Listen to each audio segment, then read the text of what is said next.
নমস্কাৰ প্ৰতিদিন টাইপৰ বিশেষ অনুষ্ঠান জনমত 2024 আপোনালোকক স্বাগতম জনাইছো আৰু ইতিমধ্যে আমি বিভিন্ন ধৰণৰ অনুষ্ঠান সম্প্ৰচাৰ কৰিছো বিভিন্ন ধৰণৰ অনুষ্ঠান সম্প্ৰচাৰৰ মাজৰে ৰাজনৈতিক প্ৰেক্ষাপটটো কি ধৰণৰ চলি আছে বতাহজাক কেনে ধৰণে বলি আছে গোটেই কথাখিনি আপোনালোকক দেখুৱাবলৈ চেষ্টা কৰিছো আৰু প্ৰথমবাৰৰ বাবে উজনি অসমৰ যি প্ৰথম 5টা সমষ্টিত প্ৰথম পৰ্যায়ৰ নিৰ্বাচন অনুষ্ঠিত হ'ব ক্ৰমে ডিব্ৰুগড় যোৰহাট কাজিৰঙা লখিমপুৰ আৰু শোণিতপুৰ এই 5টা সমষ্টিৰ ৰাইজে কি ধৰণে নিৰ্বাচনক লৈ ব্যস্ত হৈছে বা তেখেতসকলৰ প্ৰাৰ্থীসকলক কেনেকুৱা ধৰণে নিৰ্বাচনী প্ৰচাৰত ব্যস্ত থকা দেখা পোৱা গৈছে সেই কথাখিনি গ্ৰাউণ্ড জিৰ' অৰ্থাৎ সৰজমিনভাৱে সেই নিজৰ ঠাইসমূহতো কি ধৰণে বলি আছে সেয়া জানিবৰ বাবে আমি আজি উপস্থিত হৈছোহি 13 নম্বৰ আৰু হেভি ৱেইট প্ৰাৰ্থীৰে ভিৰ কৰা ডিব্ৰুগড় সংসদীয় সমষ্টি ভাৰতীয় জনতা পাৰ্টীৰ অন্যতম জ্যেষ্ঠ নেতা সৰ্বানন্দ সোণোৱালে এইবাৰ লোকসভা নিৰ্বাচনত প্ৰতিদ্বন্দ্বিতা কৰিছে অসম জাতীয় পৰিষদৰ সভাপতি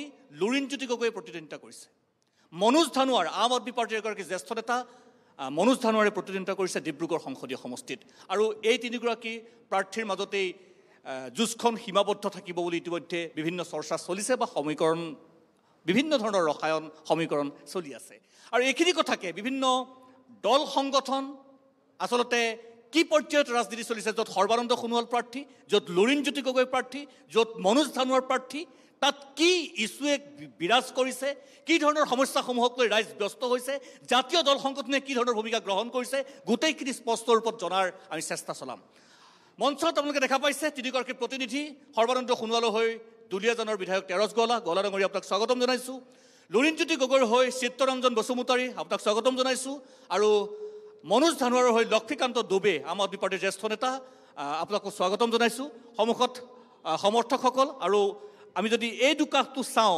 অৰাজনৈতিক দল সংগঠনৰ প্ৰতিনিধিসকল আছে মই প্ৰথমতে ৰাজনীতিৰ কথা যিহেতু ৰাজনৈতিকভাৱে আৰম্ভ কৰিছোঁ মোৰ প্ৰথম প্ৰশ্ন শাসক পক্ষলৈকে যাব স্বাভাৱিকতেই তেৰছ গোৱালাৰ প্ৰতি কিয় সৰ্বানন্দ সোণোৱালক 13 নম্বৰ ডিব্ৰুগড়বাসীয়ে এইবাৰ নিৰ্বাচনত জয় কৰাব কিয় সৰ্বানন্দ সোণোৱালে 2টা বছৰ কাৰ্যকাল থকাৰ পিছতো ৰাজ্যসভাৰ পৰা আহি লোকসভাত প্ৰতিদ্বন্দ্বিতা কৰিব লগা হ'ল ভাৰতীয় জনতা পাৰ্টীৰ এই সিদ্ধান্ত কিয় ধন্যবাদ প্ৰথমে সকলোকে মই শুভেচ্ছা জনাইছোঁ বিহু আহিছে বিহুৰ শুভেচ্ছা জনাইছোঁ ইলেকশ্যন আহিছে ইলেকশ্যনৰ শুভেচ্ছা জনালোঁ প্ৰথম কথা হ'ল সৰ্বানন্দ সোণোৱাল অসম আৰু অসমীয়াৰ এক স্বাভিমানী সন্তান অসমৰ জাতি মাটি ভেটিৰ হাড়ে হাড়ে হিৰে হিৰে ৰক্ত প্ৰবাহিত থকা এজন অসমীয়া সন্তান ৰাজনীতি পথাৰত আহি সৰ্বানন্দ সোণোৱাল ডাঙৰীয়াৰ মূল শ্লোগান আছিলে পাহাড় ভৈয়াম ব্ৰাক ব্ৰহ্মপুত্ৰ জাতি জনগোষ্ঠী ভাষা ধৰ্ম ৰাইজক একত্ৰিত কৰি সংসদীয় ৰাজনীতি যাতে সকলোৱে সন্মান আৰু মৰ্যাদাসকলে ৰাজনীতি পথাৰত কাম কৰিব পাৰে সাংবিধানিকভাৱে প্ৰদান কৰা প্ৰতিটো অধিকাৰ যাতে প্ৰতিগৰাকী ভাৰতীয় নাগৰিক পাব পাৰে তাৰ কাৰণে তেওঁ 16 চনত অসমৰ মুখ্যমন্ত্ৰী সেই কাম আৰম্ভ কৰিছিল আৰু এইবাৰ ডিব্ৰুগড় লোকসভা সমষ্টিৰ কাৰণে আমি আটাইতকৈ গৌৰৱান্বিত আৰু আমি গৌৰৱ কৰিছোঁ যে সমগ্ৰ অসমত সকলো দলৰ যিমান প্ৰাৰ্থী আছে আটাইতকৈ শক্তিশালী আটাইতকৈ যোগ্যতা অৰ্হতা সম্পন্ন এগৰাকী প্ৰাৰ্থী আমি ভাৰতীয় জনতা পাৰ্টীৰ মিত্ৰজোঁটে ডিব্ৰুগড়ত পাইছোঁ এইকাৰণে সৰ্বানন্দ সোণোৱাল ডাঙৰীয়াৰ কাৰণে আমি সগৰ্বে দিন ৰাতি একাকাৰ ৰ'দ বৰষুণ একাকাৰ চাৰিওফালে বিজেপিৰ জয় জয়কাৰ হৈ আমি নিৰ্বাচনত নামিছোঁ আৰু এইবাৰ নিৰ্বাচন সৰ্বানন্দ সোণোৱাল ডাঙৰীয়া 5 লাখ অধিক ভোটত জয়যুক্ত হ'ব এইটো আমাৰ ডিব্ৰুগড় লোকসভা সমষ্টিৰ দাবী দ্বিতীয় কথাটো হ'ল ঠিক আছে সৰ্বানন্দ সোণোৱাল ডাঙৰীয়াক ৰাজ্যসভাৰ পৰা লোকসভালৈ কিয় প্ৰাৰ্থী দিছে তাৰ কোৱাৰ মোৰ যোগ্যতা নাই কাৰণ ভাৰতীয় জনতা পাৰ্টি এক ৰাষ্ট্ৰীয় দল আমাৰ ৰাষ্ট্ৰীয় নেতৃত্বই এইটো নিৰ্ণয় কৰে দলে যি সিদ্ধান্ত দিয়ে আমি প্ৰতিগৰাকী কাৰ্যকৰ্তাই আমি মানিবলৈ বাধ্য এইকাৰণে সৰ্বানন্দ সোণোৱাল ডাঙৰীয়া 5 বছৰ সুখ্যাতিৰে মুখ্যমন্ত্ৰী হোৱাৰ পিছতো দলে যেতিয়া ক'লে যে হিমন্ত বিশ্ব শৰ্মা ডাঙৰীয়া মুখ্যমন্ত্ৰী হ'ব লাগে সকলোৱে হাঁহি হাঁহি তেওঁক দায়িত্ব দিছে সেইকাৰণে ইয়াত এটা মোদী পৰিবাৰ বা ভাৰতৰ যি মূল নীতিৰ আধাৰত আমি কাম কৰিছোঁ গতিকে মই ভাবোঁ সৰ্বানন্দ সোণোৱাল ডাঙৰীয়া বিৰাট ভোটত জয়যুক্ত হ'ব ধন্যবাদ জনাইছোঁ মই যিহেতু অপেনিং ৰিমাৰ্কছ মই কেতিয়াও ক্ৰছ কুৱেশ্যন নকৰোঁ চিত্তৰঞ্জন বসুমতাৰী কিয় লুৰিণজ্যোতি গগৈক ডিব্ৰুগড়বাসীয়ে ভোট দি দিল্লীলৈ পঠাব ডিব্ৰুগড়বাসীয়ে লুৰিণজ্যোতি গগৈক সেইকাৰণে ভোটদান কৰিব যিহেতু লুৰিণজ্যোতি গগৈ আজি জাতিৰ পক্ষত আছে ডিব্ৰুগড়বাসীয়ে লুৰিণজ্যোতিক সেইকাৰণে ভোটদান কৰিব যিহেতু তেওঁ স্পষ্টভাৱে তেওঁ জাতিটোৰ কাৰণে সংগ্ৰাম কৰি আছে আৰু আপোচ কৰা শিকা নাই লুৰিণজ্যোতি গগৈয়ে যি বিষয়বিলাক আজি উত্থাপন কৰি আছে, ডিব্ৰুগড়ে হওক, অসমৰ কাৰণে হওক, জাতীয়তাবাদৰ প্ৰতিষ্ঠাৰ স্বাৰ্থৰ হওক, সেই বিষয়বিলাক তেওঁ সজোৰে উত্থাপন কৰি আহিছে। আৰু তেনেকুৱা জনপ্ৰতিনিধি ডিব্ৰুগড়বাসী ৰাইজে বিচাৰিছে, কাৰণ ডিব্ৰুগড়ৰ পৰা দিল্লীলৈ বহু দূৰ। দিল্লী আজিলৈকে ডিব্ৰুগড়ক কোনো কাৰণে যেনে মাহীয়াই চকুৰে চাই আছে, যিটো তেওঁলোকে যে অষ্টলক্ষ্মীৰ কথা কৈ থাকে, কোনো ধৰণৰ বিজেপি দিল্লী আৰু দিছপুৰে আজিলৈকে ডিব্ৰুগড়বাসীক তেওঁলোকে ন্যায় দিয়া নাই। সেই কথাবিলাক তেওঁ গোটেই জাতিটোৰ হৈ, গোটেই ডিব্ৰুগড়বাসী হৈ তেওঁ কণ্ঠ হৈ তেওঁ দিল্লীত গৰজিব। সেইকাৰণে ডিব্ৰুগড়বাসীয়ে তেওঁ ভোটদান কৰিব। আৰু যি কাৰণে যে বিজেপিৰ যিটো কেণ্ডিডেট, যিটো প্ৰাৰ্থী সৰ্বানন্দ সোণোৱাল ডাঙৰীয়া নিজেই ডিব্ৰুগড়ত খেলিবলৈ বিচৰা নাছিল। তেওঁ মন বেলেগত আছিল, যিহেতু তেওঁ আৰামপ্ৰিয় ব্যক্তি। তাৰ লগে লগে তেওঁ নিজেই ৰাজ্যৰ পৰা 2 বছৰ আছে, যে 2 বছৰ থকা ব্যক্তিক আকৌ পুনৰবাৰ কিয় ভোটদান কৰিব ডিব্ৰুগড়বাসী ৰাইজে? তাৰলৈকে 2 বছৰ থকা মানুহটোক কিয় ভোটদান কৰিব? আৰু জাতিটোৰ কাৰণে সৰ্বানন্দ সোণোৱাল ডাঙৰীয়াই কি কৰিলে? সকলোতে তেওঁ আপোচ কৰিছে। নিজৰ মুখ্যমন্ত্ৰী গাদীখন ৰক্ষা কৰিব নোৱাৰা মানুহজন ডিব্ৰুগড়বাসীৰ কথা কি ক'ব? তাৰ লগে লগে ভাৰতীয় জনতা পাৰ্টি কোনো কাৰ্যকৰ্তা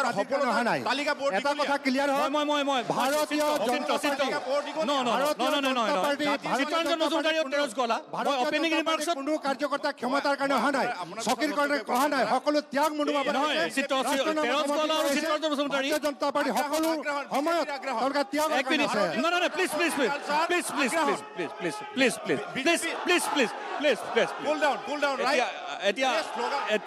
এতিয়া কথাটো হ'ল, হ'ব এক মিনিট প্লিজ অডিঅ' এক মিনিট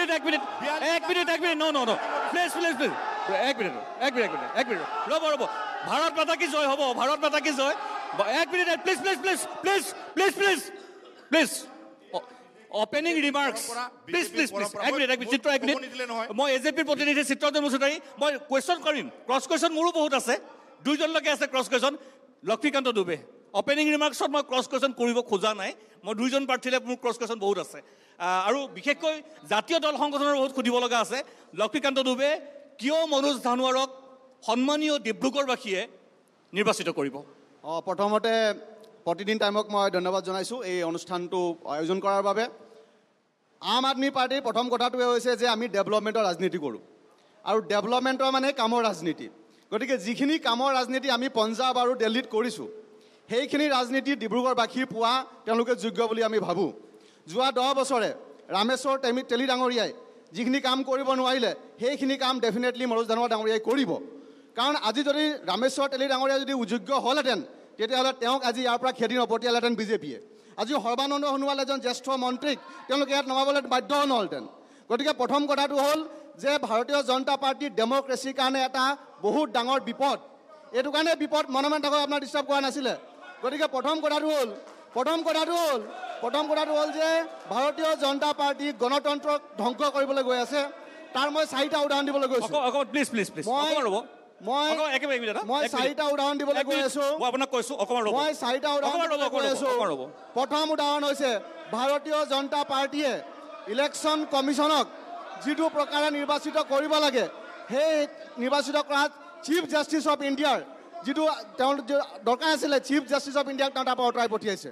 গতিকে প্ৰথমতে তেওঁলোকে গণতন্ত্ৰক কমজোৰ কৰিছে ভাৰতীয় জনতা পাৰ্টীয়ে। 2 নম্বৰ, নহয় মোক ক'বলৈ দিয়ক, সময় দিছিলে। Opening remarks 1 minute. 2 নম্বৰটো মই কৈ আছোঁ, আজি যিটো PML এক্টৰ আণ্ডাৰত তেওঁলোকে বিৰোধী যিমান তেওঁলোকৰ নেতা আছে সকলোকে জেলত ভৰাইছে। এই PML এক্টৰ 45 নম্বৰ যিটো দফা, সেই দফাটো ভাৰতীয় জনতা পাৰ্টীয়ে যেতিয়া সুপ্ৰিম কোৰ্টে নাকচ কৰিছিলে, তেতিয়া এই ভাৰতীয় জনতা পাৰ্টীয়ে আকৌ পুনৰাই আনিছে। গতিকে ভাৰতীয় জনতা পাৰ্টি যদি থাকে, ডেম'ক্ৰেচিৰ কাৰণে বিপদ আছে। ধন্যবাদ জনাইছোঁ। মই আকৌ যাম, অপেনিং ৰিমাৰ্কছ মই আকৌ যাম, দুবে ডাঙৰীয়া আকৌ যাম। মই এটা কথা সকলোকে অনুৰোধ জনাইছোঁ, 2জন মানুহে যেতিয়া কথা কৈ থাকে, তৃতীয়জনে ক'লে কথাখিনি নুশুনে, হুলস্থুলীয়া পৰিৱেশ এটা হয়। আৰু সৰ্বানন্দ সোণোৱালৰ ইমেজটো যদি আপোনালোকে মনত ৰাখে, তেখেতে সদায় বেলেগৰ কথা শুনে। গতিকে এক মিনিট ৰ'ব, নহয় মই আপোনাক কৈ আছোঁ যে 2জন মানুহে, মই ইয়াত 35টা চিট আছিলে, আপোনালোক থিয় হৈ আছে, মই একো কোৱা নাই। গতিকে অনাহকত 2জন মানুহে যেতিয়া কথা পাতি আছে, বিধায়ক ডাঙৰীয়া আছে, জনপ্ৰতিনিধি নিৰ্বাচিত জনপ্ৰতিনিধি, এইটো মোৰ কথা নহয়, সৰ্বানন্দ সোণোৱালৰ কথা। মই সৰ্বানন্দ সোণোৱালৰ কথা কৈ আছোঁ। ধন্যবাদ। এতিয়া মই যাম, আপোনাৰ ওচৰলৈ যাম। এইটো নহয়, এইটো ছিষ্টেম নহয়। ইয়াত জাতীয় দল সংগঠন বহুতখিনি আছে। এতিয়া উজনি অসমৰ বহুকেইটা সমস্যা, যেতিয়া এখন গণতন্ত্ৰৰ নিৰ্বাচন হয়, ইছ্যু বেছ আলোচনা হ'ব লাগে, হোৱাটো উচিত। বহু ক্ষেত্ৰত ৰাজনৈতিক দল সংগঠনে নিজৰ নিজৰ আদৰ্শৰ কথা ক'ব, স্বাভাৱিক কথা, সদায় নিজৰ আদৰ্শ লৈ পেলাই ফুৰে। 6 জনগোষ্ঠীৰ জনজাতিকৰণ উজনি অসমৰ এটা জ্বলন্ত সমস্যা।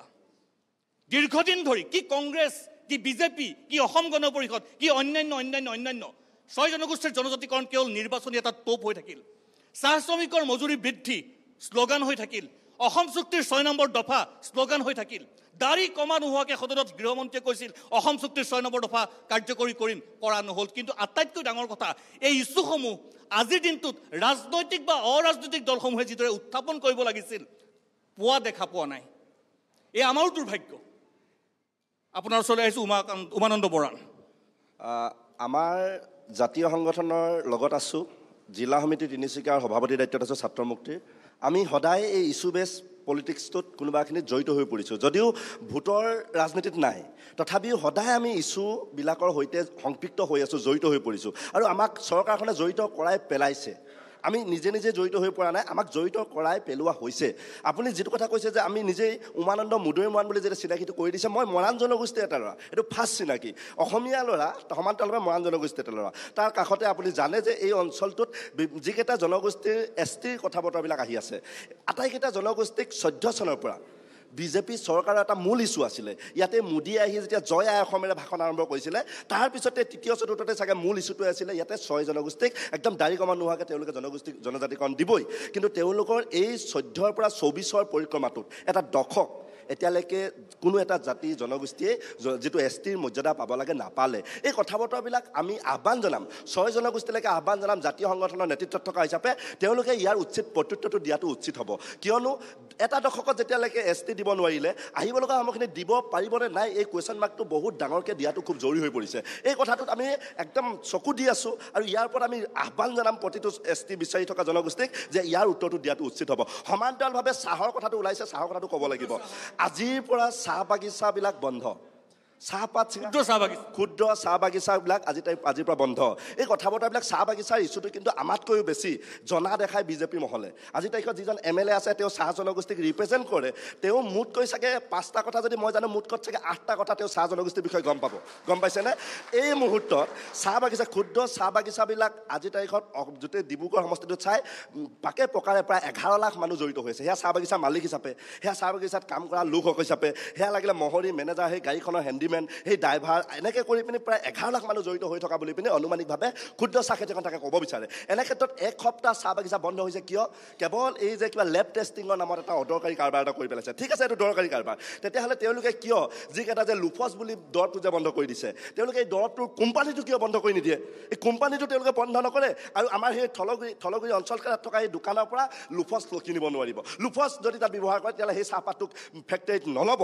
এই ধৰণৰ কাৰবাৰবিলাক তেওঁলোকে এই কথা বতৰা সঠিকভাৱে উত্তৰ দিয়াটো উচিত। আজিৰ তাৰিখত এপ্ৰিল মাহ, মানুহখিনিয়ে ভাবি আছিলে যে কেনেকৈ চাহপাত ছিঙি মেলি ফেক্টৰীলৈকে পঠাওঁ, বিলটো আদায় কৰোঁ, কণমানিবিলাকে সেই বিহুৰ কাপোৰ দিওঁ, বিহুৰ পিঠা পনাকেইটা, তেলখিনি কেনেকৈ বজাৰ সমাৰ কৰিলোঁ। এইবিলাক হৈছে আমাৰ সেই গাঁও অঞ্চলৰ সেই খাটি খোৱা মানুহখিনি, সেই স্বাভিমানী ব্যৱসায়। এই বিষয়লৈ আহিম মই মতক যুৱ ছাত্ৰ সন্মিলনৰ আছে। মই 6 জনগোষ্ঠীৰ জনজাতিকৰণৰ ইছ্যু, যিটো টাই হোম ছাত্ৰ সন্থাৰ প্ৰতিনিধি আছে, ইছ্যু বেছ যিহেতু 3 জনৰ ওচৰলৈকে মই যাম। এটা মূল কথা, 6 জনগোষ্ঠীৰ জনজাতিকৰণক লৈ আপোনালোকৰ সন্মিলনীৰ তৰফৰ পৰা বা ছাত্ৰ সংগঠনৰ তৰফৰ পৰা শাসক পক্ষ আছে, বিৰোধী পক্ষ আছে, তেখেতসকলৰ প্ৰাৰ্থী আছে, কি ধৰণে মত আগবঢ়াব বিচাৰে? আচলতে কথাটো এনেকুৱা ধৰণৰ, মানে এই যে গাঁৱত এটা কথা আছে, লংকালৈ গ'লে যিটো ৰাৱণ হোৱা যিটো মানসিকতা, তাৰমানে এই গাঁৱৰ মানুহৰ যিটো এইটো মানে সচৰাচৰ আজি পৰিণত হৈছে। কথাটো হ'ল, মই কোনো ৰাজনৈতিক মানে দল কেন্দ্ৰিক কাৰোবাক ক'ব খোজা নাই, কিন্তু কথাটো হ'ল 6 জনগোষ্ঠীৰ যিটো এটা লং পেণ্ডিং ইছ্যু, 6 জনগোষ্ঠীৰ যিটো জনজাতিকৰণ, এইটো কংগ্ৰেছেই হওক, বিজেপি, এই যোনেই ৰাজনৈতিক দল নহওক, আমাৰ এতিয়া 2014 চনত এতিয়া বিশেষকৈ কোনো বিজেপিক মানে কি কয় কেন্দ্ৰ কৰি মই এটা কোৱা কথাটো কোৱা নাই, কিন্তু কথাটো হ'ল 2014 চনত যেতিয়া নিৰ্বাচনী সভাসমূহ হৈছিলে, নৰেন্দ্ৰ মোদী ডাঙৰীয়া আহি কৈছিলে যে যদি কেন্দ্ৰত চৰকাৰ আহে 6 মাহৰ ভিতৰত 6 জনগোষ্ঠীৰ জনজাতিকৰণ কৰা হ'ব। সেইদৰে কংগ্ৰেছেও আজি মানে স্বাধীনতাৰ পিছৰ পৰাই ঠগি থাকিল 70 বছৰ ধৰি কৰিয়ে থাকিল একেটা কথা জনজাতিকৰণ দিয়া হ'ব কথাটো হ'ল এইটো মানে পিয়ৰলি এটা ৰাজনৈতিক ইছ্যু পলিটিকেল ইছ্যু সমান্তৰালভাৱে এই যিটো 6 জনগোষ্ঠীৰ যিটো জনজাতিকৰণৰ প্ৰক্ৰিয়া এইটো কোনো গুৰুত্ব নাই আন্দোলন হয় আকৌ দুদিনমানৰ পিছত ইলেকশ্যনৰ আগতে ইলেকশ্যনৰ মেনিফেষ্টোত মানে লিষ্টেড হয় যে অসমত 6 জনগোষ্ঠীৰ জনজাতিকৰণ কৰা হ'ব তাৰপিছত খতম চব মানে ফুটুকাৰ ফেন অজস্ৰ ইছ্যু আছে বাকীবিলাক যিবিলাক ক্ষেত্ৰত মানে ক্লজ 6ৰ কথা ক'লে ক্লজ 6তো কমিটি কৰিলে হোম মিনিষ্ট্ৰীৰ পৰা যে এইটো ৰূপায়ণ কৰা হ'ব দাড়ি কমা বাদ নিদিয়াকৈ সেইটো একেই দেখিলোঁ আমি কৰিম কি আচলতে অজস্ৰ সমস্যা আছে আমাৰ মই কোৱা নাই কোন মানে ভাল মানে সৰ্বানন্দ সোণোৱাল হওক লুৰিণজ্যোতি গগৈ মনোজ ধানোৱাৰ কোন ভাল বেয়া কেণ্ডিডেট মানে চাৰ্টিফিকেট দিয়া মোৰ অধিকাৰ নাই বা মোৰ ধৃষ্টতা নাই এইটো জনসাধাৰণে ভোট দিব জনসাধাৰণে ভোট দি নিৰ্বাচন কৰিব কিন্তু কথাটো হ'ল আমি অকল ক্ষমতাকেন্দ্ৰিক যিটো ৰাজনীতি কৰা আমাৰ মানসিকতা যিটো পাৱাৰ চেণ্ট্ৰিক পলিটিক্স কাৰণ আমি অসমীয়া হয়নে প্ৰথম কথা হ'ল অসমত যোনেই ৰাজনীতি নকৰক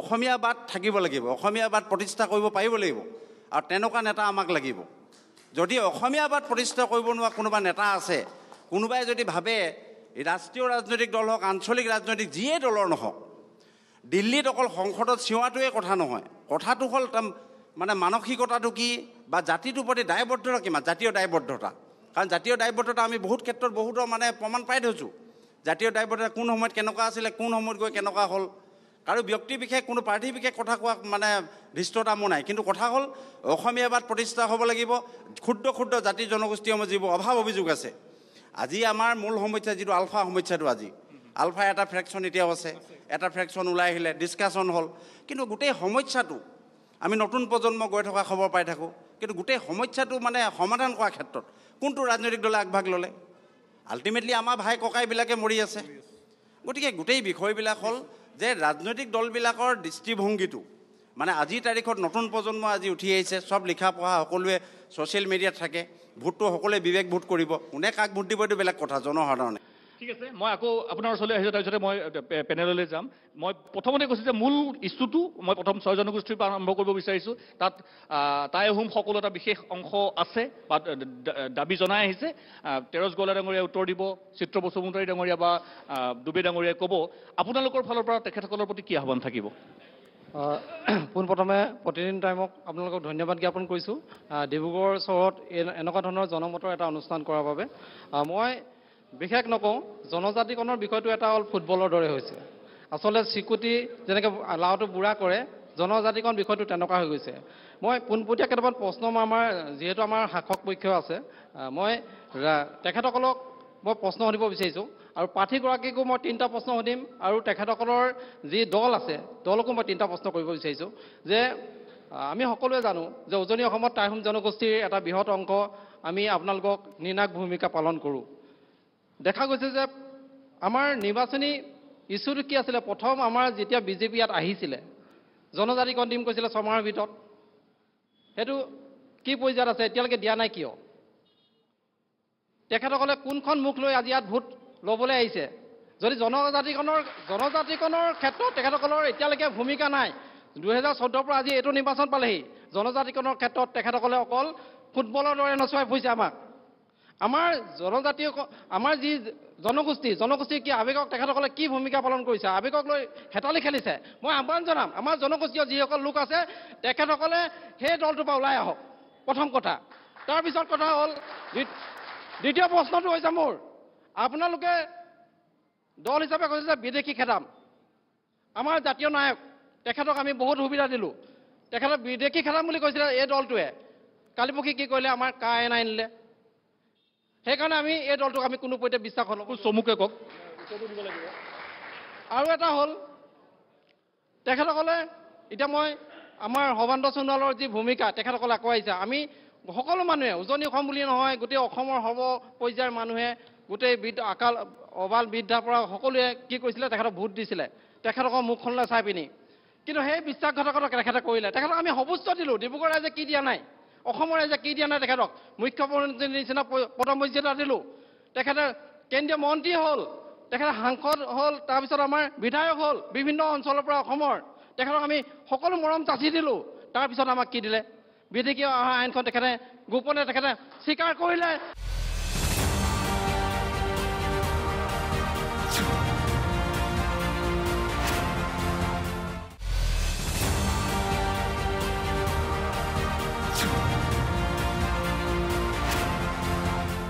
তেৰছ গৰা ডাঙৰীয়া যে সকলোৰে এটা কথা যে 6 জনগোষ্ঠীৰ জনজাতিকৰণৰ বিষয়টো বৰ্তমান কি পৰ্যায়ত আছে যিহেতু ভাৰতীয় জনতা পাৰ্টিৰ 2014 চনত যেতিয়া প্ৰথম শাসনলৈ আহিছিলে 6 জনগোষ্ঠীৰ জনজাতিকৰণক লৈ এটা সপোন দেখিছিলে ৰাইজে সপোন দেখিছিলে যে 6 জনগোষ্ঠীৰ জনজাতিকৰণ হ'ব আশ্বাস আছিল সেই বিষয়টো এতিয়া তেখেতসকলৰ যিটো প্ৰশ্ন যে কোনটো পৰ্যায়ত আছে এক আৰু দ্বিতীয় সৰ্বানন্দ সোণোৱালে বহুত পালে অসমৰ পৰা বিনিময়ত তেখেতে ৰাজ্যখনক বা ৰাজ্যবাসীক যিমান দিব লাগিছিল সেই দিয়াত ব্যৰ্থ হৈছে আপোনাৰ উত্তৰ চাওক প্ৰথম কথা হ'ল জনজাতিকৰণ বিষয়টো 6 জনগোষ্ঠীৰ এক জন্মস্বত্ব দাবী মই আৰ্চাৰ জেনেৰেলিটি থাকোঁতে 6 জনগোষ্ঠীক ঐক্যবদ্ধ কৰা মানুহজন মই আছিলোঁ বিৰিঞ্চি আছিলে দিলীপ আছিলে অশ্বিনী আছিলে আৰু এই জনজাতিকৰণ বিষয়টো মই বিধায়ক হোৱাৰ পিছত বিধানসভাত উত্থাপন হৈছে এইবাৰো মোৰ কুৱেশ্যন আছিলে আৰু এইবাৰ আমাক চৰকাৰে স্পষ্টভাৱে জনাইছে যে কেন্দ্ৰীয় চৰকাৰৰ গৃহ বিভাগৰ এটা অলপ কমেণ্টৰ প্ৰয়োজন আছে ইতিমধ্যে টিআৰআই যিটো ৰিপৰ্ট ক্লিয়াৰ আহিছে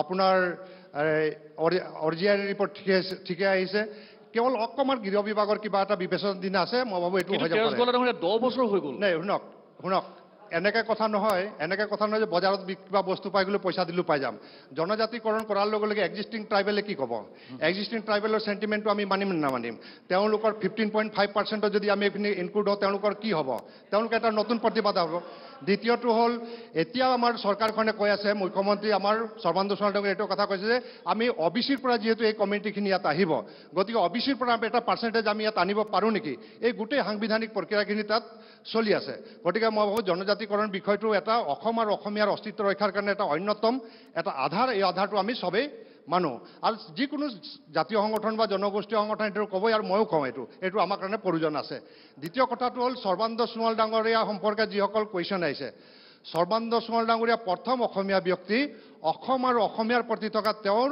জাতীয় দায়িত্ব IMDT আইন বাতিল কৰি প্ৰমাণ কৰি দিছে 6 বছৰ অসম আন্দোলন 855 জন অসমীয়াক জীয়াই হত্যা কৰা কত বুৱাৰী বিধৱা হোৱা কত ডেকা পংগু কৰা কংগ্ৰেছ দল আছিল এই কংগ্ৰেছে কেৱল অসমীয়া জাতিটোক অবৈধ মিয়া বাংলাদেশীৰ ভোট বেংক বনাবৰ কাৰণে অবৈধ মিয়া বাংলাদেশীৰ ভোট বেংক বনাবৰ কাৰণে IMDT লাগু হৈছিল পাৰ্টিকুলাৰ অসমত আৰু এই অসমত IMDT লগোৱাৰ কাৰণে অসম চুক্তি 6 নং দফা কাৰ্যকৰী পৰা নাছিল এতিয়ালৈকে হোৱা নাই আৰু এতিয়া IMDT আইন বাতিল হ'ল মহামহিম সুপ্ৰিম কোৰ্টে বাতিল কৰিলে এইটো সৰ্বানন্দ সোণোৱাল ডাঙৰীয়া আবেদন আছিলে ইয়াৰ পিছতে কা আন্দোলনৰ কথা কৈছে কা আন্দোলন অৰিজিনেলি চিটিজেন্স এক্ট কংগ্ৰেছে আনিছে আমি এমেণ্ডমেণ্ট আনিছোঁ আফগানিস্তান পাকিস্তান বাংলাদেশ ইয়াৰ পৰা ধৰ্মীয় কাৰণত যদি তাত বিতাড়িত হৈছে আমি তেওঁলোকক আমি নাগৰিকত্ব দিম আমাৰ কিন্তু মই এটা সংযোজন কৰিব বিচাৰিছোঁ ইলিগেল এক মিনিট নো অসমীয়া মানুহ কংগ্ৰেছে মাৰিছে আৰু কংগ্ৰেছৰ ইলিগেল মাইগ্ৰেণ্টছ ডিটাৰমিনেশ্যন বাই ট্ৰিব্যুনেল ভাৰ্চেছ ইলিগেল মাইগ্ৰেণ্টছ ডিটাৰমিনেশ্যন বাই ট্ৰিব্যুনেল চমুকৈ IMDT হয় ভাৰ্চেছ চিটিজেনশ্বিপ এমেণ্ডমেণ্ট এক্ট কিয় যিজন মানুহে IMDTৰ বিৰুদ্ধাচৰণ কৰিব পাৰে সেইজন মানুহে কা সমৰ্থন কৰিব পাৰে IMDT আছিলে কেৱল পাৰ্টিকুলাৰ অসমত IMDT কেৱল পাৰ্টিকুলাৰ অসমত কা আহিছে সৰ্বভাৰতীয় আৰু সৰ্বভাৰতীয় আইন এটা ৰাজ্যক কেতিয়া কণ্ডেম কৰিব নোৱাৰে গতিকে নেশ্যনেল এক্ট এটা ৰাষ্ট্ৰীয় স্বাৰ্থ য'ত সাৰ্বভৌমত্ব অখণ্ডতাৰ কথা জড়িত আছে গতিকে এইটো এখন ৰাজ্যৰ কেতিয়াও নহয় কিন্তু 3খন ৰাজ্যৰ তাত কমেণ্ট লাগিবই কিন্তু মই এইটো কথা আপোনাৰ পৰা সুধি আহিছোঁ অকণমান ৰ'ব হুলস্থুল নকৰিব হুলস্থুল কৰিলে একো নহয় হুলস্থুল কৰিলে আপোনালোক অসম জাতীয় পতাকাৰ পৰা আহিছে বেলেগ পাৰ্থক্য নাথাকিব একো গতিকে মই এইটো কথা সুধিব বিচাৰিছোঁ যে মূল যিটো আত্মা আছিল আমি কি বিচাৰোঁ IMDT হওক বা CA হওক বা A হওক B হওক C হওক আমি বিচাৰোঁ অসমখন অসমীয়া হৈ থাকক মূল কথা অসমখন অসমীয়া হৈ থাকিব লাগে এতিয়া মই মোৰ প্ৰশ্নটো শুনি লওক তাৰপিছত আপুনি উত্তৰটো দিব গোটেইখিনি যিহেতু সকলোৱে বিশ্ববাসীয়ে চাই আছে অনুষ্ঠানটো কিন্তু কথাটো হ'ল যে এখন আইনে যেতিয়া হয় অসম সাপেক্ষে আছিল সেইকাৰণে তেখেতে আইনী যুঁজত জয়লাভ হ'ল কিন্তু যিখন আইনে এই যে আপুনি অসম চুক্তিৰ কথা ক'লে এই যে কংগ্ৰেছে যে গোটেইখিনি অসম গোটেই এটা পৰ্যায় শেষ হ'ল ছাত্ৰ ছাত্ৰীৰ বছৰ শেষ হ'ল গোটেইখিনি কথা কৈছে মই আপোনালোকৰ একমত সম্পূৰ্ণ একমত কিন্তু সেই চুক্তিখনৰ আত্মাটোক হত্যা কৰিব পৰাটো মানি ল'ব পাৰিনে চক ইয়াত বিভিন্ন চিন্তাধাৰাৰ মানুহ আছে কাৰণ আপুনি ৰাষ্ট্ৰীয়তাবাদী চিন্তাধাৰা আমি ভাবোঁ এজন অসমীয়া সন্তত গৈ আমেৰিকাত ৰাজত্ব কৰক এজন অসমীয়া সন্তান গৈ দিল্লীত ৰাজত্ব কৰক আমি বিশ্বব্যাপী চিন্তা কৰিব পাৰোঁ নহয় মোৰ প্ৰশ্নটো সেইটো নাছিল নাই মোৰ প্ৰশ্নটো সেইটো নাছিল এতিয়া কথাটো হ'ল আমি কোনো কাৰণত বিদেশী মানি নলওঁ আমি মানি নলওঁ ইতিমধ্যে কা যদি কা নটিফাই হৈ গ'ল কোৰ্টত গৈছে আমি ৱেলকাম কৰিছোঁ কোৰ্টে যি মহামহিম উচ্চতম ন্যায়ালয়ে যি ৰায় দিব আমি মানিম আমি যেনেকৈ IMDT মানি লৈছোঁ আমি সেইটো মানিম কিন্তু কথাটো হ'ল যে যি ধৰণে আমাক প্ৰপাগাণ্ডা কৰা হৈছে 1,60,00,000 মানুহ বোলে 20 লাখ মানুহ বাংলাদেশত ৰখি আছে আহিব ক'ত আহিলে এইটো কৈ অজিত ভূঞা নিচিনা মানুহ সংসদত গ'ল অজিত ভূঞা ডাঙৰীয়াৰ সংসদত কি ৰুল আছে অজিত ভূঞা ডাঙৰীয়া ৰাজ্যসভা সাংসদ গ'ল ৰাজ্যসভাৰ MP হ'ল তেওঁ কি কৰিলে এটা যিজনে এটা লেবেল লগাইছে যে এতিয়া গ'লে বোলে তাত চব কৰি দিব কেনেকৈ হ'ব কেনেকৈ সংসদীয় নীতিটো জানে নাই সংসদীয় গণতন্ত্ৰ নীতিটো জানে নাই ডিভাইচৰ বাহিৰত টিভিত বহুত কথা ক'ব পাৰে সংসদৰ ভিতৰত কথা কেনেকৈ ক'ব লাগিব বিধানসভাৰ মজিয়াত কেনেকৈ ক'ব লাগিব rules and procedure conduct of business Assam legislative assembly জানিব লাগিব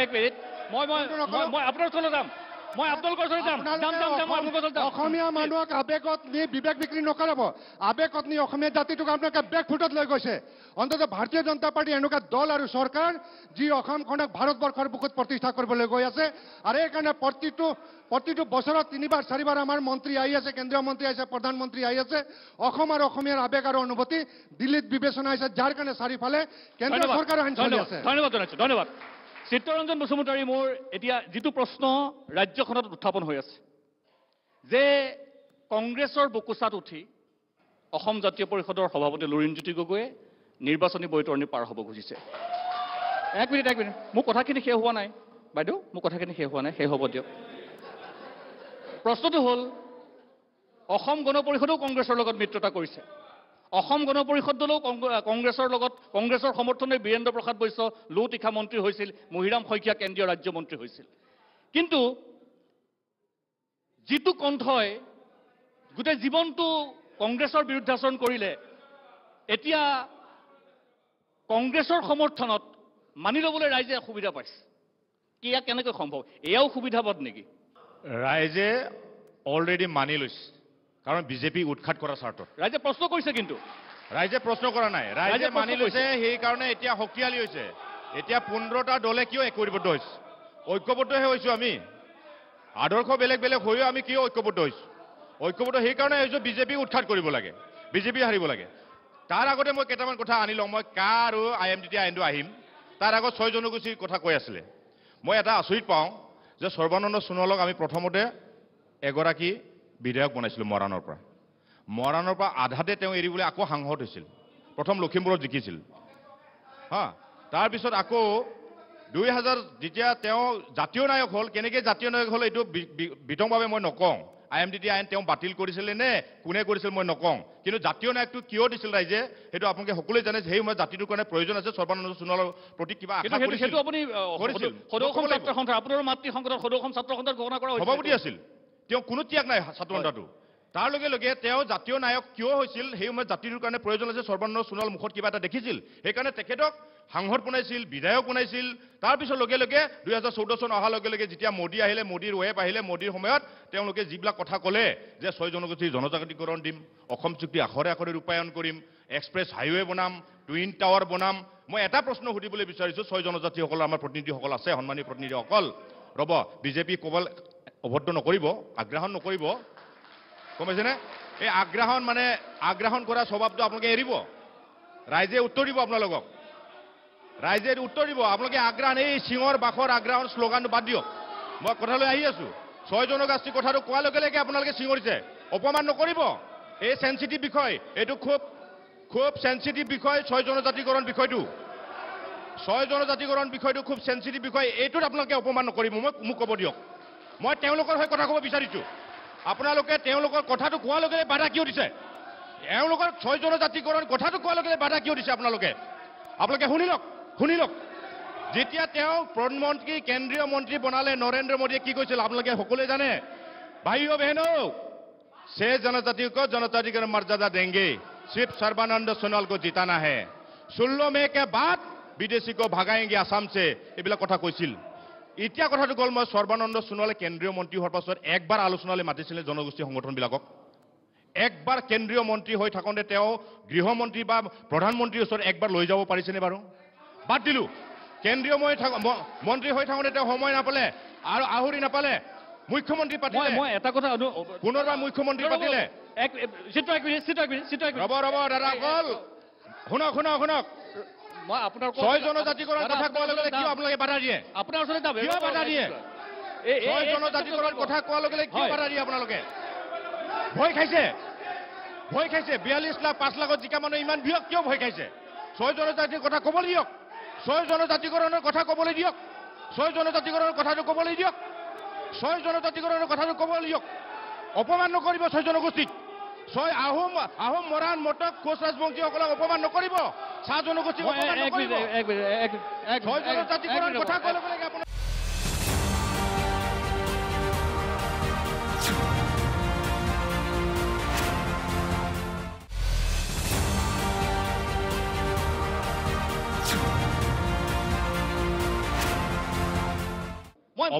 অনুৰোধ কৰিছো অলপ ভদ্ৰতাৰে থাকক, অলপ শিকক।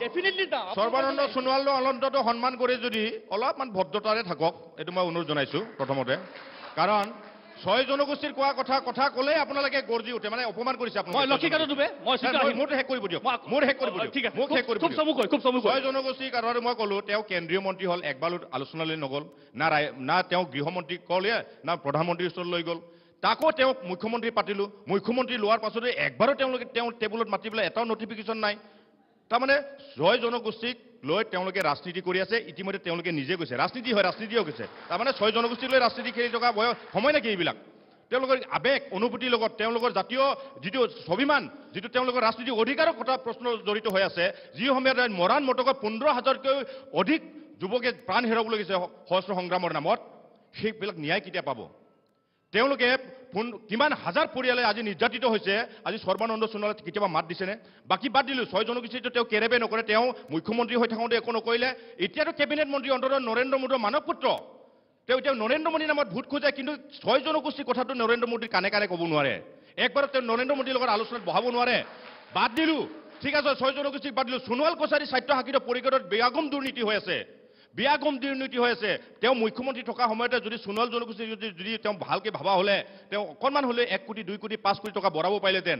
তেওঁ গোটেই কেলেংকাৰী কৰিলে তেওঁলোকৰ মানে মুখ্য কাৰ্যবাহী সদস্যই ডিব্ৰুৰঞ্জন মাকৰাৰীয়ে CID কেছ চলি আছে। তাৰ পাছতো তেওঁ নিৰাপত্তা প্ৰদান কৰি আছে। তাৰ লগে লগে আকৌ কি কৰিলে, 1 বছৰ বিত্তীয় বন্ধ কৰি ৰাখিলে। সেইটো সৰ্বানন্দ সোণোৱালৰ দিনৰ হৈছে। তেওঁ কোনো কাৰো নহয়। তেওঁ সোণোৱাল কছাৰীৰো তেওঁ প্ৰতিনিধিত্ব নকৰে।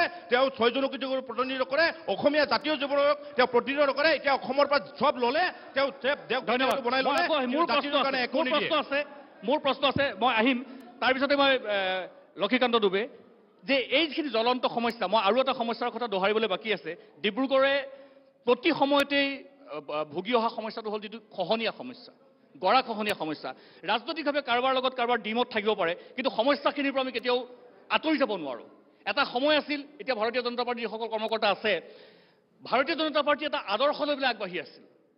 এটা সময় আছিল কেৱল লক্ষ্ণৌ আৰু গান্ধীনগৰ 2খন চিটেই জিকি পেলাই তেখেতসকলে ৰাজনীতি কৰিছিল। তেতিয়াৰ পৰা সেই অৱস্থাৰ পৰা আহি পেলাই এই অৱস্থা তেখেতসকল পাইছে, ঠিক আছে। কিন্তু সমস্যা যিখিনি ইছ্যুটো একেই থাকে। এই যিটো ৰহমৰীয়াৰ খহনীয়া, গৰাখহনীয়া বা যিটো বিভীষিকা নামি আহিছে ডিব্ৰুগড় চহৰলৈ, বা যি ধৰণৰ পৰিৱেশ এটা যোৱা সময়খিনিত বিৰাজ কৰিছিলে, সেই নিৰ্দিষ্ট ইছ্যু বেছ আম আদমি পাৰ্টীৰ প্ৰাৰ্থী যদি জয়ী হয়, তেতিয়াহ'লে কি ধৰণে আশা কৰিব পাৰে? চাওক, মই আশা কৰিম যে কথাখিনি মানুহে ভালকৈ শুনিব। আৰু মই বিচাৰোঁ যে যিখিনি কথা মই ক'ম, আই থিংক ইয়াত বহি থকা সকলো মানুহে এইটো কথা ছাপোৰ্ট কৰিব, বিজেপি মানুহখিনিও ছাপোৰ্ট কৰিব। জাতি মাটি ভেটি এই 3টা কথা কৈয়ে ভাৰতীয় জনতা পাৰ্টী চৰকাৰত আহিছিলে। এতিয়া মোক এটা কথা কওক যে ভাৰতীয় জনতা পাৰ্টীয়ে যোৱা 8 বছৰত অসমৰ 6,000 চৰকাৰী স্কুল ধ্বংস কৰিছে, বৰবাদ কৰিছে, বন্ধ কৰিছে। এতিয়া যদি চৰকাৰী স্কুল ভাল নহয়, তেতিয়াহ'লে অসমীয়া মাধ্যমৰ স্কুলবিলাক ভাল নহ'ব। আৰু অসমীয়া যদি মাধ্যমটোৱে নাথাকে তেতিয়াহ'লে ভাষাটো নাথাকিব আৰু যদি ভাষা নাথাকে জাতি নাথাকিব জাতি নাথাকিলে মাটিও নাথাকিব ৰাইট গতিকে এই কথাখিনি মোক কোনোবাই উত্তৰ দিব পাৰিবনে যে ভাৰতীয় জনতা পাৰ্টীয়ে যোৱা 8 বছৰৰ ভিতৰত কেইখন চৰকাৰী অসমীয়া মাধ্যমৰ স্কুল এটা বৃহৎ বা ভাল ৱৰ্ল্ড ক্লাছ স্কুল বনাবলৈ তেওঁলোকে সক্ষম হ'ল এখন স্কুলৰ নাম কৈছোঁ অনলি ওৱান স্কুল যদি ভাৰতীয় জনতা পাৰ্টীৰ কোনোবা এজন নেতা যদি দেখুৱাই দিব পাৰে গতিকে ভাৰতীয় জনতা পাৰ্টীয়ে অসমীয়া জাতিটোক কেনেকৈ তিলকে মাৰি আছে আমাৰ ওচৰত দেখ উদাহৰণ আছে নাম্বাৰ ওৱান 2 আপুনি যিটো কথা কৈ আছে যে গৰাখহনীয়া কথাটো ইয়াৰ ভাৰতীয় জনতা পাৰ্টীয়ে যি ইয়াৰ ব্যৱস্থা আছিলে ইয়াৰ ওপৰত যিটো ষ্টাডি কৰিবৰ কাৰণে যিটো 100 কোটি টকা তেওঁলোকে প্ৰধানমন্ত্ৰী প্ৰথম আহোঁতে এনাউন্স কৰিছিলে যে যেতিয়াই মই প্ৰধানমন্ত্ৰী হ'ম মোৰ চৰকাৰ আহিব 100 কোটি টকা ইয়াৰ ওপৰত ধাৰ্য কৰা হ'ব ইয়াৰ ওপৰত কি কৰা হ'ব ড্ৰেজিং কৰা হ'ব আপুনি মোক কওক নহয় এতিয়া তেখেতে এটা প্ৰশ্ন উত্থাপন কৰিছে যে আপুনি চৰকাৰী স্কুলৰ কথা কৈছে আপোনাৰ প্ৰাৰ্থীগৰাকীয়ে বোলে এখন প্ৰাইভেট স্কুল আছে আছে থাকিব পাৰে তাৰ আপত্তি কি আছে কিয় আছে আপোনাৰ যদি আপোনাৰ নিজৰ প্ৰাৰ্থীগৰাকীৰ ক্ষেত্ৰত 7খন প্ৰাইভেট স্কুল থাকিব পাৰে আপোনাৰ এই কথাৰ কোনো যুক্তি নাই মই দি আছো উত্তৰটো মই এনেকে ভাল পাওঁ প্ৰশ্ন উঠলে খুব ভাল পাওঁ মানে কথাটো এনেকুৱা যে তেখেতে উত্থাপন কৰিছে যে আপোনালোকে চৰকাৰী মাধ্যমৰ শিক্ষা ব্যৱস্থাৰ কথা কৈছে অসমীয়া মাধ্যমৰ কথা কৈছে আৰু এফালে আপোনালোকৰ প্ৰাৰ্থীয়ে ব্যক্তিগত খণ্ডৰ স্কুল খুলি ব্যৱসায় চলাই আছে তাত কিয় হ'বলগীয়া হ'ল অসমতে নহয় কেৱল অসমতে নহয় ভাৰতৰ যিকোনো ৰাজ্যত প্ৰাইভেট স্কুলৰ উত্থাপন কিয় হ'বলগীয়া হ'ল বিকজ ষ্টেট গভৰ্ণমেণ্টৰ চৰকাৰবিলাকে নিজৰ ৰাজ্যৰ যিবিলাক অসমীয়া মাধ্যমে হওক বা যিটো লেংগুৱেজ আছে সেই ৰাজ্যৰ নিজৰ মাধ্যমৰ স্কুলবিলাক ধ্বংস কৰাৰ দায়িত্ব কোনে লয় সেই ৰাজ্য চৰকাৰবিলাক ল'লে মই অকল ভাৰতীয় জনতা পাৰ্টী কোৱা কথা কোৱা নাই কংগ্ৰেছৰ কথাও কৈ আছোঁ কংগ্ৰেছৰ দিনৰ পৰা এইটো আৰম্ভ হ'ল ভাৰতীয় জনতা পাৰ্টী আৰু তেলত ঘিউ দিলে এইটো কাম ভাৰতীয় জনতা পাৰ্টী কৰিলে গতিকে কোনোবা এজন মানুহে যদি প্ৰাইভেট স্কুল খুলিছে কোনোবা এজন মানুহে প্ৰাইভেট হস্পিটেল খুলিছে তাৰমানে এইটো নহয় যে তেওঁ তাৰ পক্ষত আছে তেওঁলোকৰ যদি আমাৰ মানুহে যদি এইটো পক্ষত আছে থাকিলে তেওঁ কেতিয়াও ইলেকশ্যন নেখেলিলেহেঁতেন আম আদমি পাৰ্টীৰ পৰা গতিকে অৰবিন্দ কেজৰিৱাল ডাঙৰীয়াই যিটো কাম দিল্লীত কৰিছে বা পঞ্জাৱত কৰিছে সেইখিনি কাম ভাৰতীয় জনতা পাৰ্টী কৰিব পাৰিছেনে নোৱাৰিছে আপোনাৰ দ্বিতীয় প্ৰশ্নটো আছিলে ব্ৰহ্মপুত্ৰ খননৰ ওপৰত এতিয়া মই ভাবোঁ ডেভেলপমেণ্টৰ কথাবিলাক খুব নিট এণ্ড ক্লিনত কথা পাতিব লাগে ব্ৰহ্মপুত্ৰ খননৰ কাৰণে কিমান ডাঙৰ মিটিং কৰিলে কিমান কিলোমিটাৰ ড্ৰেজিং হ'ল তেওঁলোকে ছুইজাৰলেণ্ড গ'ল তেওঁলোকে চাইনা গ'ল তেওঁলোকে বেলেগ মন্ত্ৰীবিলাকক পঠিয়ালে তেওঁলোকে পইচাখিনি খালে কিন্তু সেই 100 কোটি টকা আজিলৈকে তেওঁ ৰিলিজ কৰিলেনে এটা ব্ৰহ্মপুত্ৰ টেকনিকেলি চাইণ্টিফিকেলি এটা ৰিচাৰ্চ হ'লনে আজিলৈকে ক'ৰ পৰা খান্দিব ব্ৰহ্মপুত্ৰ ক'ত শেষ কৰিব ক'ৰ পৰা ড্ৰেজাৰ আনিব ক'ৰ পৰা চাইণ্টিষ্ট আনিব ক'ৰ পৰা ইঞ্জিনিয়াৰ আনিব আজিলৈকে এটা এনভাইৰনমেণ্টেল ইম্পেক্ট এছেছমেণ্ট কৰিব নোৱাৰিলে তেওঁলোকে আজিলৈকে ৰিস্ক এছেছমেণ্ট এটা কৰিব নোৱাৰিলে কিমানজন ইঞ্জিনিয়াৰক তেওঁলোকে এইটো কথা দিব পাৰিছে তেওঁলোকে দিব পাৰিবনে নোৱাৰিব আৰু তাৰ এইটো অকল এইটোৱে নহয় যেতিয়াৰ পৰা ভাৰতীয় জনতা পাৰ্টী অসমত আহিছে আচলতে এইটো লোকসভাৰ ইলেকশ্যনত কেৱল স্থানীয় কথাৰ ওপৰত ডিছকাছ নহয় চেণ্ট্ৰেল লেভেলৰ কথাবিলাক ডিছকাছ ৰাষ্ট্ৰীয় লেভেলৰ কথাবিলাক ডিছকাছ হয় এতিয়া ৰাষ্ট্ৰীয় লেভেলত কোনবিলাক কথা সংবিধান থাকিলেহে আপুনি যুঁজ কৰিব সংবিধান থাকিলেহে আপুনি MLA খেলিব সংবিধান থাকিলেহে আপুনি MP খেলিব সংবিধান থাকিলে আপুনি দুৰ্নীতি এগেইনষ্টত ফাইট কৰিব যদি সংবিধানখনে চেঞ্জ কৰি দিয়ে ভাৰতীয় জনতা পাৰ্টী আপুনি কি কৰিব কিন্তু মোৰ এটা প্ৰশ্ন দুবে ডাঙৰীয়া মোৰ আপোনাৰ কথাটোৰ লগত মই সম্পূৰ্ণ সহমত নহয় যদিও মোৰ প্ৰশ্নটো এইটো বা চিত্তৰঞ্জন মজুমদাৰীৰ কথাখিনি আদৰি পেলাই মই কৈছোঁ আপোনালোকে যিখিনি কথা কৈছে যে ভাৰতীয় জনতা পাৰ্টীক ৰাইজে বেয়াই পাইছে কিন্তু ৰাইজৰ সমৰ্থনটো তেওঁলোকৰ লগত আছে নহয় আছে ৰ'ব এতিয়া মোৰ কথাটো হ'ল যে আমি আপোনালোকে যিখিনি সমস্যাৰ কথা কৈছে আপোনালোকৰ কথা শুনিলে এনেকুৱা লাগে যে সমস্যাৰ মাজতে আমি জীয়াই আছোঁ আৰু যেতিয়া শাসক পক্ষই কথাখিনি কয় নৰেন্দ্ৰ মোদীয়ে যেতিয়া ভাষণ দিয়ে মাননীয় প্ৰধানমন্ত্ৰী ডাঙৰীয়া মাননীয় গৃহমন্ত্ৰী ডাঙৰীয়া বা মুখ্যমন্ত্ৰী ডাঙৰীয়া যেতিয়া ভাষণ দিয়ে আমাৰ এনেকুৱা লাগে সাধাৰণ মানুহ হিচাপে যেন আমি উন্নয়ন হৈছে আমাৰ যেন আমাৰো অভাৱ একোৰে নাই এতিয়া সমস্যাটো কি হৈছে বিৰোধীয়ে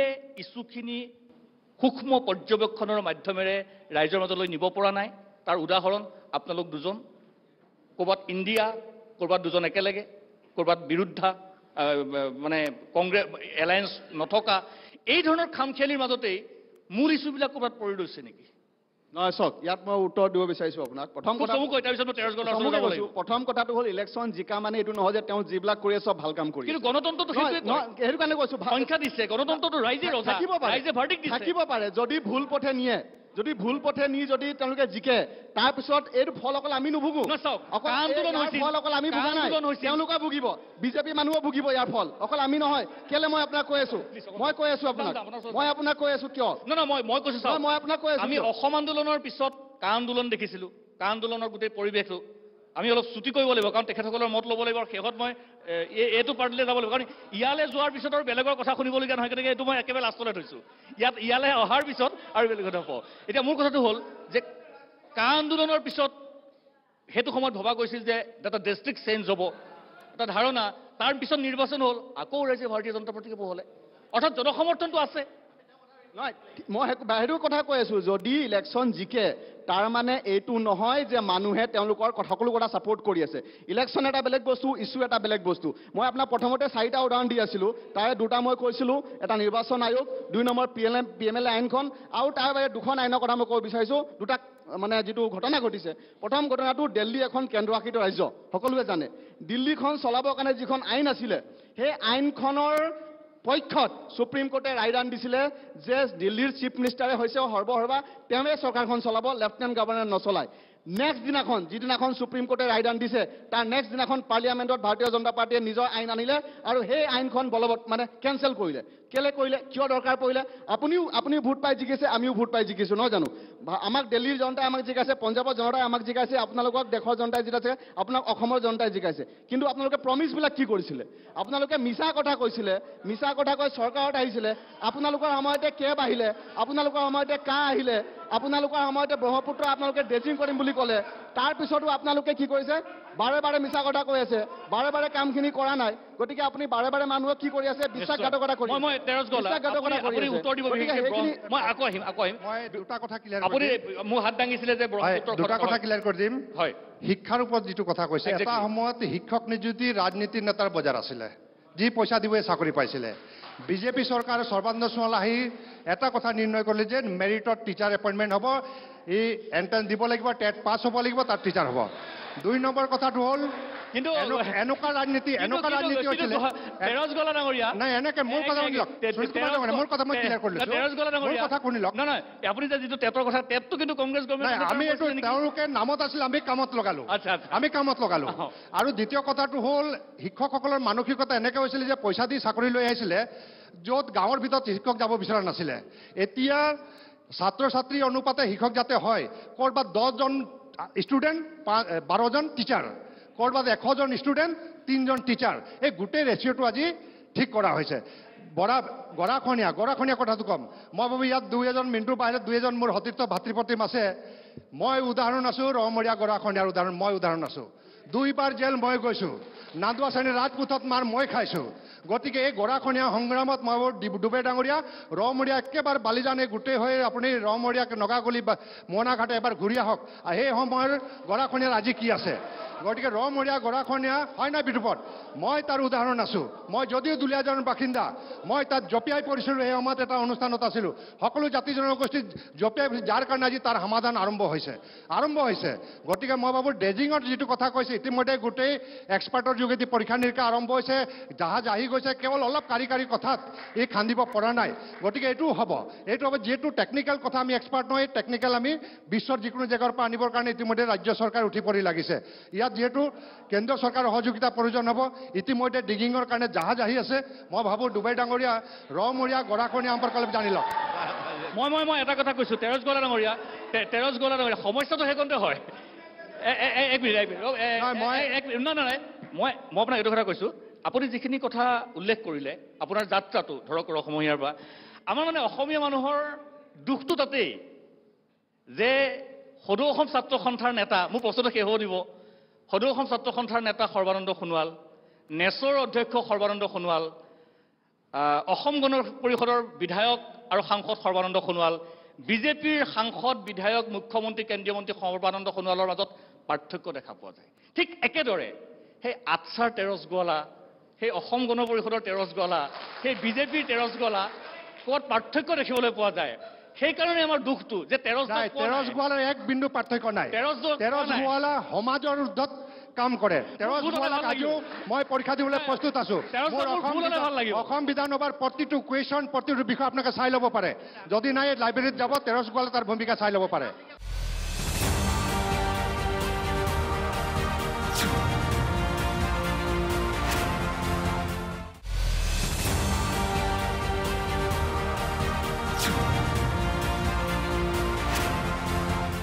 মই এটা কথা কৈছোঁ যে মই কৈছোঁ বাৰম্বাৰ যে শেহত আমি যাম, আমি ৰাজনৈতিক নেতাসকলৰ ওচৰলৈ যেতিয়া যাওঁ এতিয়া হুলস্থুল হ'ব, এতিয়া মই এইখিনি শেষ কৰিবলৈ আপোনালোকৰ ওচৰলৈ যাম, ডেফিনেটলি যাম। মই অকণমান আৰু অৰাজনৈতিক দল সংগঠনৰ নেতৃবৰ্গ আছে, কাৰোবাৰ কিবা ক'ব লগা আছে নেকি?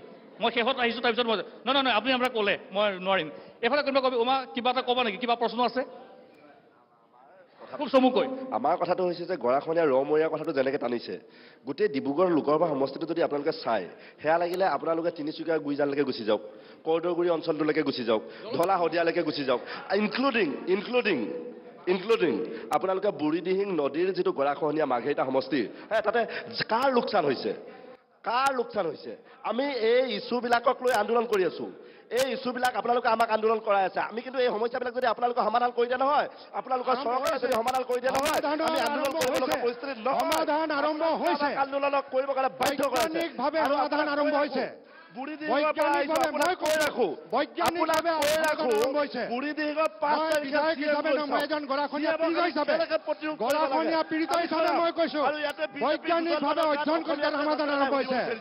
কেৱল ভাৰত মাতা জয় শ্ৰীৰাম, আপোনালোকে জয় অসম ক'ব নোৱাৰে নেকি?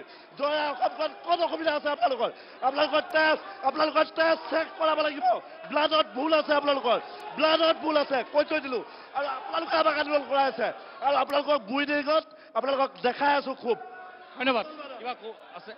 প্ৰথম কথা হ'ল, আমি কোচ ৰাজবংশী ছাত্ৰ সন্থাৰ পৰা আমি কৈছোঁ কিছু সময় আপোনালোকে ঠাণ্ডাকৈ থাকক। নহয়, আমাৰ কথাবোৰ আপোনালোকে শুনক, আমাৰ কথা আপোনালোকে শুনিব লাগিব। প্ৰথম কথা হ'ল, তেজ গোৱালাদেৱ আজি তেজ গোৱালাদেৱ বিধায়ক হোৱাৰ আগতে তেখেতে চাহ জনগোষ্ঠী আমি ইছ্যুখিনিলে যাম আপোনালোকৰ ওচৰত যাম। তেখেত চাহ জনগোষ্ঠীৰ জনজাতিৰ সম্পাদক আছিল, আৰু সেই সময়ত আমি তেখেতৰ লগতো আমি কাম কৰিছোঁ। তেখেতৰ হয়তো মন নাথাকিব পাৰে। কথা হ'ল এতিয়া অসমৰ 6 জনগোষ্ঠীসকলক জনজাতিৰ কাৰণে এইবাৰ এক মিনিট ৰ'ব, আমাৰ সকলো বহি দিয়ক। আপোনালোকে গৈ আছোঁ, মই আপোনালোকৰ ওচৰলৈ গৈ আছোঁ, যাম। হয়, আমি মনৰ কথা ক'ব লাগিব। 6 জনগোষ্ঠীসকলক জনজাতিকৰণৰ ক্ষেত্ৰত বৰ্তমান 3 দলৰ নেতৃত্ব আছে। তেখেতলোকৰ এবাৰ নিৰ্বাচনী স্থানত তেখেতলোকৰ কি ভূমিকা আছে তেখেতলোকে আমাক জনাব লাগিব। দ্বিতীয় কথা, বিজেপি শাসক পক্ষৰ আমি বিধায়কক কৈছোঁ, IMDT আইন বাতিল কৰাৰ কাৰণে তেখেতক আমি নেতা হিচাপে মানি লৈ মুখ্যমন্ত্ৰীৰ পৰা আৰম্ভ কৰি কেন্দ্ৰীয় মন্ত্ৰীলৈকে আমিবোৰে ভোট দিয়াৰ কাৰণে আজি তেখেত ৰজা হ'ল। কিন্তু কথা হ'ল, কাখন আনিলে, কাহ অনাৰ কাৰণে সমস্ত অসমীয়া জাতিটোৰ ক্ষতি হৈছে। কিন্তু অসমীয়া জাতিৰ অসমীয়া জাতিৰ ক্ষতি হোৱাতকৈ কিন্তু সমাজত কিন্তু উজনি অসম নামনি অসমৰ কোচ ৰাজবংশীসকলৰ বেছিকৈ ক্ষতি কেনেকৈ হ'ব ক্লিয়াৰ কৰি দিয়ক। নহয়, কিছু প্ৰশ্ন আছে। মই যাম এতিয়া, মই অকণমান বিজেপি অনুগ্ৰহ কৰি জেগাত বহক, মই একদম সকলোৰে ওচৰলৈ গৈ আছোঁ। প্ৰথম আপোনাৰ ওচৰলৈ আহিছোঁ যে কিবা প্ৰশ্ন আপোনালোকৰ প্ৰাৰ্থী দুজন আছে। কথা হ'ল যে আজি ইয়াতে যিকেইটা কথা ওলাইছে, এই কথাকেইটা কি কয়, একেবাৰে আমি ধৰি লওক সাধাৰণভাৱে আপোনালোকক উত্তৰটো দি দিছোঁ। আপোনালোকে যে কৈ আছে জাতীয়তাবাদৰ কথা, কি জাতীয়তাবাদৰ কথা আজি তাৰিখত কৈছে? অসমীয়া জাতীয়তাবাদ মানে কি? অসমৰ মানুহক লাগে কি লাগে? আপোনাক আজি কি লাগে কওকচোন আপুনি? মোক সুৰক্ষা লাগে, মোক স্বাভিমান লাগে। এতিয়া মই আপোনাৰ পৰা সেই প্ৰসংগ জানিব বিচাৰিছোঁ। 6 জনগোষ্ঠীৰ জনজাতিকৰণ বৰ্তমান ৰাজ্যসভাত আছে। এই বিলখন ৰাজ্যসভাৰ মজিয়াত আছে। এই 6 জনগোষ্ঠীৰ জনজাতিকৰণ। এতিয়া 6 জনগোষ্ঠীৰ জনজাতিকৰণৰ কথা বিষয়টো এটা আমিতো প্ৰত্যেকেই জানো, প্ৰত্যেক সংবাদ মাধ্যমতে গোটেই কথাটো স্পষ্ট হৈ আছে যে এইখন চৰকাৰে আজি তাৰিখত 6 জনগোষ্ঠীৰ জনজাতিকৰণৰ বিষয়টো ইমান সুন্দৰকৈ ধৰি লওক কি কয় এটা শক্তিশালী স্থিতিলৈ আলোচনাত বহিছে। প্ৰতিটো মুহূৰ্তত জাতীয় সংগঠনৰ সৈতে আলোচনা কৰিছে, আৰু বিভিন্ন ধৰণৰ আলোচনাৰে এই কেনেকৈ সমাধান সূত্ৰ উলিয়াব পাৰি সেই বিষয়ে চৰ্চা চলিছে। এই বিষয়টো যদি তেনে আলোচনাৰ মজিয়াত যদি নাথাকিল হয়, আজি তাৰিখত বিগত চৰকাৰে এই জনজাতিকৰণৰ বিষয়টো কিমানখিনি আগুৱালে, তাৰ তুলনাত আজি এখন চৰকাৰে ৰ'ব এক মিনিট।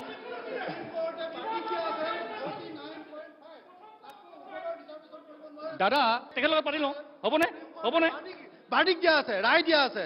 সেইটোৰ কাৰণে যিসকলে ডিমাণ্ড কৰিছে তেখেতলোকেই জানে যে এইটো বিজ্ঞানসন্মতভাৱে আলোচনা বিলোচনা কৰি মিলি এইটো সম্ভৱ হয় বুলি। সেইটোৰ কাৰণে এই গোটেই প্ৰক্ৰিয়াটো যাতে বিভিন্ন জাতি জনগোষ্ঠী যিসকলৰ আৱেগ অনুমতি যাতে অধিকাৰত খৰ্ব নহয়, তাৰ কাৰণে এতিয়া আমাৰ এই চৰকাৰখনে বিবেচনাধীন কৰিছে।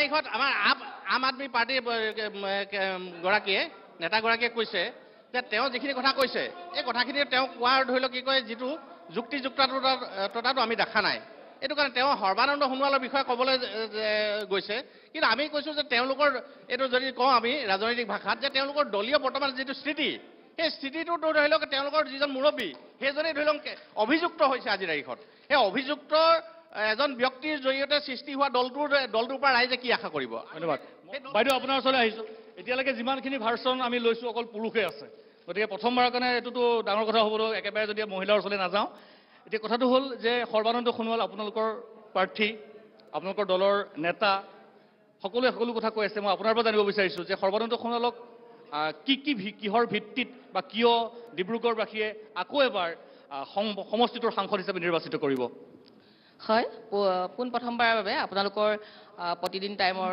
যিটো এইটো অনুষ্ঠান আপোনালোকৰ সকলোকে মই ধন্যবাদ জনাইছোঁ আৰু আমাৰ যিসকল বিৰোধী পাৰ্টি আহিছে তেওঁলোককো স্বাগতম জনাইছোঁ আমি বিজেপি ফালৰ পৰা তেওঁলোকৰ যিটো ব্যৱহাৰ কিন্তু ব্যৱহাৰটো বেয়া পাইছোঁ আমি যিহেতু তেওঁলোকে খেদা মাৰি আহিছে আমি ইয়াত মহিলা বহি আছোঁ বিশেষকৈ আমি মহিলা বহি থকাৰ সময়ত তেওঁলোকে তেনেকৈ খেদা মাৰি আহিব নালাগিছে 1 নম্বৰ কথা 2 নম্বৰ কথা হ'ল আমাৰ সৰ্বানন্দ সোণোৱাল ডাঙৰীয়াক আমাৰ ৰাইজে বিচাৰে আমাৰ ডিব্ৰুগড় লোকসভা সমষ্টিৰ ৰাইজে বিচাৰে কিয়নো তেওঁ মুখ্যমন্ত্ৰী হৈ থকা দিনত আপোনালোকে নিজে দেখি পাইছিলে যে যিবিলাক মানে আপোনাৰ চাকৰি ক্ষেত্ৰত কিমান ধুনীয়া এটা নিকা পৰিৱেশ তেওঁ সৃষ্টি কৰিলে আগতে আপোনাৰ চাকৰি ক্ষেত্ৰত টকা দিলেহে চাকৰি পায় সৰ্বানন্দ সোণোৱাল ডাঙৰীয়াৰ যেতিয়া মুখ্যমন্ত্ৰী হৈছিলে তেতিয়া এইটো পদ্ধতিটো নিকা কৰিছিলে সেইখিনি ক্ষেত্ৰত আমি সকলোৱে তেখেতক জাতীয় নায়ক হিচাপে আমি তেখেতক আমি বিচাৰোঁ আৰু যিখিনি উন্নয়ন কৰিছে আজি অলপ দিনৰ আগতে আপোনালোকে গম পাইছে যে আয়ুষ হস্পিটেল এখন তেওঁ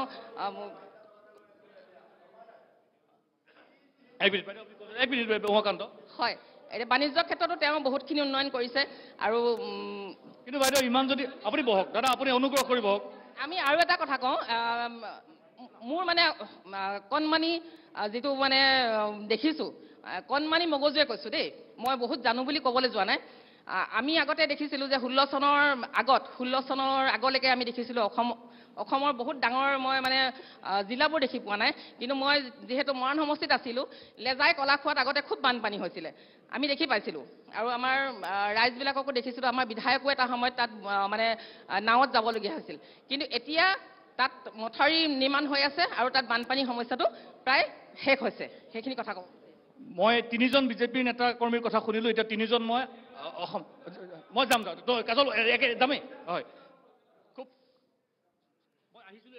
না কথাটো হ'ল এনেকুৱা ধৰণৰ কোনোবাই ৰাজনীতি দল 3টা আছে ৰাজনীতি কৰে কৈ থাকক ভোট যুদ্ধত কিন্তু প্ৰথম কথাটো এটা কিন্তু গাত লাগিছে জাতীয়তাবাদৰ যিটো কথা ক'লে মানে সৰ্বানন্দ সোণোৱালে অসমীয়া জাতীয়তাবাদ বিশ্বাস কৰে নকয় হাত চাবই নবজাব মই কাৰো পক্ষত বা সমৰ্থনৰ কথা নাই মোৰ কথাটো হ'ল স্পষ্ট কৰা কোনে কি ৰাজনীতি কৰক আপে কৰক এজেপি কৰক বিজেপি কৰক সেইটো মোৰ লুক আউট নহয় ভোট দিব ৰাইজে কাক জিকাব সেইটো বেলেগ কথা কিন্তু জাতীয়তাবাদক লৈ কথা নক'ব সেইটো একদম চূড়ান্ত ভুল কথা অসমীয়াই নাই কিহৰ অসমীয়া জাতীয়তাবাদৰ কথা কয় এই মেছেজটো কিন্তু বেয়া মেছেজ যাব গোৱালা ডাঙৰীয়া একমাত্ৰ মানে প্ৰাক্তন আমাৰ সতীৰ্থ একাল কিন্তু কথাটো হ'ল এনেকুৱা ধৰণৰ মেছেজবিলাক কিন্তু যাব নালাগে এইটো আটাইতকৈ বেয়া কথা কাৰণ কোনো ৰাজনৈতিক দল ধোৱা তুলসী পাত নহয় প্ৰত্যেকৰ এজেণ্ডা থাকিব ৰাজনীতি কৰা ভোট পোৱা এজেণ্ডা সেইটো চবৰে থাকে হিডেন এজেণ্ডা কিন্তু কথাটো ৰাজনীতি কৰক বাস্তৱিকতে ভাল এটা সুস্থ শালীনতাবোৰ ৰাজনীতি কৰক ইমান উৎপাত কৰিছে কোনো কথা কোৱা মানে সৌভাগ্য নাই 6 জনগোষ্ঠীৰ ওপৰত বেবিৰেবাং মন্তব্য দিছে ষ্টাডি কৰি আহিব লাগিব 6 জনগোষ্ঠীৰ ওপৰত না কোনো ছাপৰ্ট অপ'জৰ কথা নাই মই আপোনালোকক একবাৰ কৈছোঁ 6 জনগোষ্ঠীৰ ওপৰত কথা কৈছে এইটো ষ্টাডি কৰি আহক যিটো আমাৰ বিধায়ক ডাঙৰীয়া কৈছে তেওঁ সম্পূৰ্ণভাৱে জানে 6 জনগোষ্ঠী আমি একেলগত আন্দোলন কৰিছোঁ জনজাতিকৰণৰ কাৰণে এসময়ত তেওঁ আচ্ছা মমতক যুৱ ছাত্ৰ সন্মিলন কথাটো হ'ল মডেলিটি চেঞ্জ কৰা এক্সিষ্টিং ট্ৰাইবেল সকলো কথা আছে ইয়াত সুপ্ৰিম কোৰ্টৰ কোনো কথা নাই ইয়াত কোনো কথা নাই এইটো বিষয়টো এতিয়া কেন্দ্ৰীয় চৰকাৰে বিবেচনাধীন RGI তাত আছে এবাৰ RGI লাগিব এবাৰ TRI আহিব ট্ৰাইবেল ৰিচাৰ্চ অসমৰ পৰা ৰিপৰ্ট বিচাৰিব RGI বাৰে বাৰে নাকচ কৰিব গতিকে গোটেই বিষয়টো আজি আমি বহু ক্ষেত্ৰত আমি দেখা পাইছোঁ যে অসম বিৰোধী কিছুমান ডিচিশ্যন কিন্তু ৰাজ্য বা লোকসভাত একেদিনাই পাছ হোৱা দেখা পাওঁ কিন্তু এইবিলাক বিষয়টো হ'ব পাৰে মই পুনৰবাৰ কৈছোঁ ভোটটো পিছৰ কথা ইছ্যুবিলাকৰ পৰা আমি ডাইভাৰ্ট হ'লে বিলাকৰ পৰা কোনো ডাইভাৰ্ট হ'ব নোৱাৰে ইয়াত কংগ্ৰেছো কোনো হাৰি যাব নোৱাৰে বিজেপিও হাৰি যাব নোৱাৰে AGP যোনেই নহওক কিন্তু তাৰ সমান্তৰালভাৱে বিজেপি এজন বিষয়ববীয়ে যিটো কথা ক'লে জাতীয়তাবাদ সেইটো ক'লে কিন্তু গাত লাগিব তাৰ কাৰণে যিয়ে নহওক বেলেগ কথা কিন্তু অসমীয়া জাতীয়তাবাদ বুলি কিবা জীয়াই আছেনে বুলি কোৱাটো এইটো কিন্তু বেয়া মেছেজ যাব সেইটো দৰ্শকসকলে বিচাৰ কৰিব মই তাত বিশেষ কমেণ্ট দিবলৈ নাযাওঁ যে ৰাইজেই ৰজা গতিকে এইসকল ৰাজনৈতিক নেতাকৰ্মী আছে সবৰে নিজৰ নিজৰ এটা আদৰ্শ আছে যদি ইয়াত কিবা ভুল হৈছে ইয়াত কিবা ত্ৰুটি হৈছে তাত আমি ক'বলগীয়া একো নাই জাতীয় সংগঠনৰ নেতাসকল বহি আছে কৰ্মীসকল বহি আছে বিচাৰ ৰাইজে ল'ব মই তিনিজন অসম জাতীয় পৰিষদৰ প্ৰথম লক্ষ্যৰ ওচৰলৈকে আহিছোঁ যে কিয় লুৰিণজ্যোতি গগৈক ভোট দিব লাগিব বা কিয় সৰ্বানন্দ সোণোৱাল বা মনোজ ধানোৱাৰক ৰাইজে চেৰাই লুৰিণজ্যোতি গগৈৰ কাষলৈ যাব লাগিব চাওক এই নিৰ্বাচনটো খুব এটা গুৰুত্বপূৰ্ণ নিৰ্বাচন এই নিৰ্বাচনটোৰ পিছত হয়তো আমাৰ ভাৰতত আকৌ নিৰ্বাচন অনুষ্ঠিত নহ'বও পাৰে বিজেপিয়ে যি ধৰণে কাৰবাৰ ইমান নিগেটিভ যে আপুনি নিজে দেখিছে এক দেশ এক নিৰ্বাচন নীতি আনিছে আমাৰ ভাৰতৰ নিচিনা এখন ফেডাৰেল দেশত এইটো সম্ভৱ হ'ব পাৰে নেকি গতিকে এইটো এটা আগজাননী যে ইয়াৰ পিছত হয়তো ইলেকশ্যন নহ'ব চাগে ভাৰতত সেইকাৰণে এইবাৰ বিজেপিক পৰাভূত কৰাটো আটাইতকৈ গুৰুত্বপূৰ্ণ কথা আৰু আমি দেখিছোঁ যে ডিব্ৰুগড় লোকসভা সমষ্টিত বিজেপিক শক্তিশালীভাৱে টক্কৰ দিব পৰা প্ৰাৰ্থী হ'ল লুৰিণজ্যোতি গগৈ গতিকে আমি লুৰিণজ্যোতি গগৈক এইবাৰ জিকাই পঠাবই লাগিব এয়া আমাৰ জাতীয় দায়িত্ব আৰু সেই দায়িত্ব আমি পালন কৰিবৰ কাৰণে আমি ৰাইজৰ দলে জাতীয় পৰিষদক আমি সহযোগ কৰিছোঁ আৰু আমি 100% আমি নিশ্চিত যে আমি এইবাৰ লুৰিণজ্যোতি গগৈক জিকাই পঠাব পাৰিম ধন্যবাদ মই আপোনাৰ ওচৰলৈ আহিছোঁ তিনিজন ল'ম দেই এইফালৰ পৰা তিনিজন আছে তাৰপিছত আপৰো তিনিজন লৈ আহিম যাম আপোনাৰ ওচৰলৈকে যাম নিশ্চিতভাৱে প্ৰথম কথা ইয়াত আমি কথা পাতি আছোঁ সৰ্বানন্দ সোণোৱাল ডাঙৰীয়া আৰু আমাৰ লুৰিণজ্যোতি গগৈ ডাঙৰীয়াৰ মাজত যি যুদ্ধ হ'ব বা মনোজ ধানোৱাৰ ডাঙৰীয়াৰ মাজত যুদ্ধ হ'ব কিন্তু মই ক'ব বিচাৰিছোঁ এই যুদ্ধখন বৰ্তমান সময়ত জাতিৰ লগত যুদ্ধ লাগিছে এবাৰ সৰ্বানন্দ সোণোৱালে যেতিয়া বিজেপি চৰকাৰ শাসনত আহিছিলে আমিও ভাল পাইছিলোঁ আমিও সেইমতে সমৰ্থন দিছিলোঁ বিজেপিয়ে যেতিয়া শাসনত দিছিলে 2014 চনত তেখেতসকলে প্ৰথম প্ৰতিশ্ৰুতি দিছিলে পাহৰিব নালাগে মানুহে যে কলা ধন আনি পেলাই সব কলা ধন ঘূৰাই দিম আৰু মানুহৰ একাউণ্টে লাখ লাখ টকা সোমাব মোৰ একাউণ্টত নোসোমালে কিন্তু আপোনালোকৰ সোমাইছে যদি মই নাজানো মোৰ একাউণ্টত সোমোৱা নাই 2 নম্বৰ কথাখিনি কৈ ল'ব দিয়ক 2 নম্বৰ কথাটো হ'ল আজি বিজেপি যোন ৰাজনীতি কৰিছে ৰাজনীতি মহিলা কেন্দ্ৰিত বেছি কৰি আছে আজি বিজেপি চৰকাৰে কি কৰিছে মহিলাসকলক এটা বহুত ডাঙৰ টোপ দিছে সেই টোপটো হ'ল আঁচনি সেই আঁচনি ঢেৰ নাম আইজনী মাজনী সোণজনী লাখপতি কিবা কিবি ঢেৰ আছে এতিয়া এনেকুৱা অঞ্চলত এনেকুৱা মানুহ আছে বাইদেউসকল আছে আই মাতৃসকল আছে চবে অৱগত এইটো এটা ৰিয়েল ফেক্ট ছাৰ আপুনি সন্মুখত আছে আপোনাকো মই অনুৰোধ কৰিছোঁ এনেকুৱা অঞ্চলত গৈছোঁ মই য'ত আপোনাৰ 100জনী মহিলা আছে 100জনীৰ মাজত 80জনীয়ে পাইছে 20জনীয়ে পোৱা নাই সেই 20জনীয়ে নোপোৱা কাৰণটো কি মই যেতিয়া সুধিলোঁ তেখেতে আপোনাক পোৱা নাই কেলে তেখেতে কৈছে আমি বিজেপি ছাপৰ্ট কৰা নাই কাৰণে নাই পোৱা এইটো ফেক্ট কথা কৈছোঁ মই এইটো হয়তো নহয় মোৰ কথাখিনি শেষ হ'ব দিয়ক আৰু যে আঁচনিখিনি দি আছে এই আঁচনিৰ যে টোপটো দিছে এই আঁচনিৰ পইচাখিনি তেখেতসকলে যে আমাৰ পকেটেদি কৰ বৃদ্ধি কৰি মূল্য বৃদ্ধি কৰি আমাৰ পকেটে লৈ গৈ আছে আমি চবেই গম পাইছোঁ তেখেতসকলে চামুচেদি বেলচা মাৰি আমাৰ পকেটৰ পৰা লৈ গৈছে এইটো চবেই অৱগত ইয়াত নতুন কথা কোনো নাই আৰু যিহেতু আপুনি সুধিছিলে যে অসম জাতীয় পৰিষদে লুৰিণজ্যোতি গগৈ ডাঙৰীয়াক কি কৰিব প্ৰথম কথা লুৰিণজ্যোতি গগৈ এজন অসমৰ বজ্ৰৰ কণ্ঠ তেখেতে আজিলৈকে সুবিধা পায়ো তেখেতে কোনো ৰাজনৈতিক দলত যোগদান নকৰাৰ বাবে তেখেতৰ এটা কথা আছিলে প্ৰাণ যাব বচন নাযায় অসমীয়া ৰাইজৰ বাবে নিজৰ জাতি মাটি ভেটিৰ বাবে মই যুঁজিম আৰু মই যুঁজি থাকিম যিহেতু তেখেতে নিজৰ কথাত আজিও স্থিৰ আজিও অটল 2 নম্বৰ কথা আমাক এজন সাংসদ লাগে এজন এনেকুৱা সাংসদ লাগে যোনজনে সাংসদত গৈ পেলাই অন্তত আমাৰ হক হৈ মাত মাতক ইয়াৰ আগত ৰামেশ্বৰ তেলী ডাঙৰীয়া আছিলে সাংসদত তেখেতৰ মাত আজিলৈকে মই শুনা পোৱা নাই কোনো শুনা পোৱা নাই 2 নম্বৰ এতিয়া আমাক এজন এনেকুৱা সাংসদ পঠোৱা দৰকাৰ মই অনুৰোধ কৰিছোঁ আপোনাক চবকে আপোনাৰ টিভিৰ মাধ্যমত যোনে চাই আছে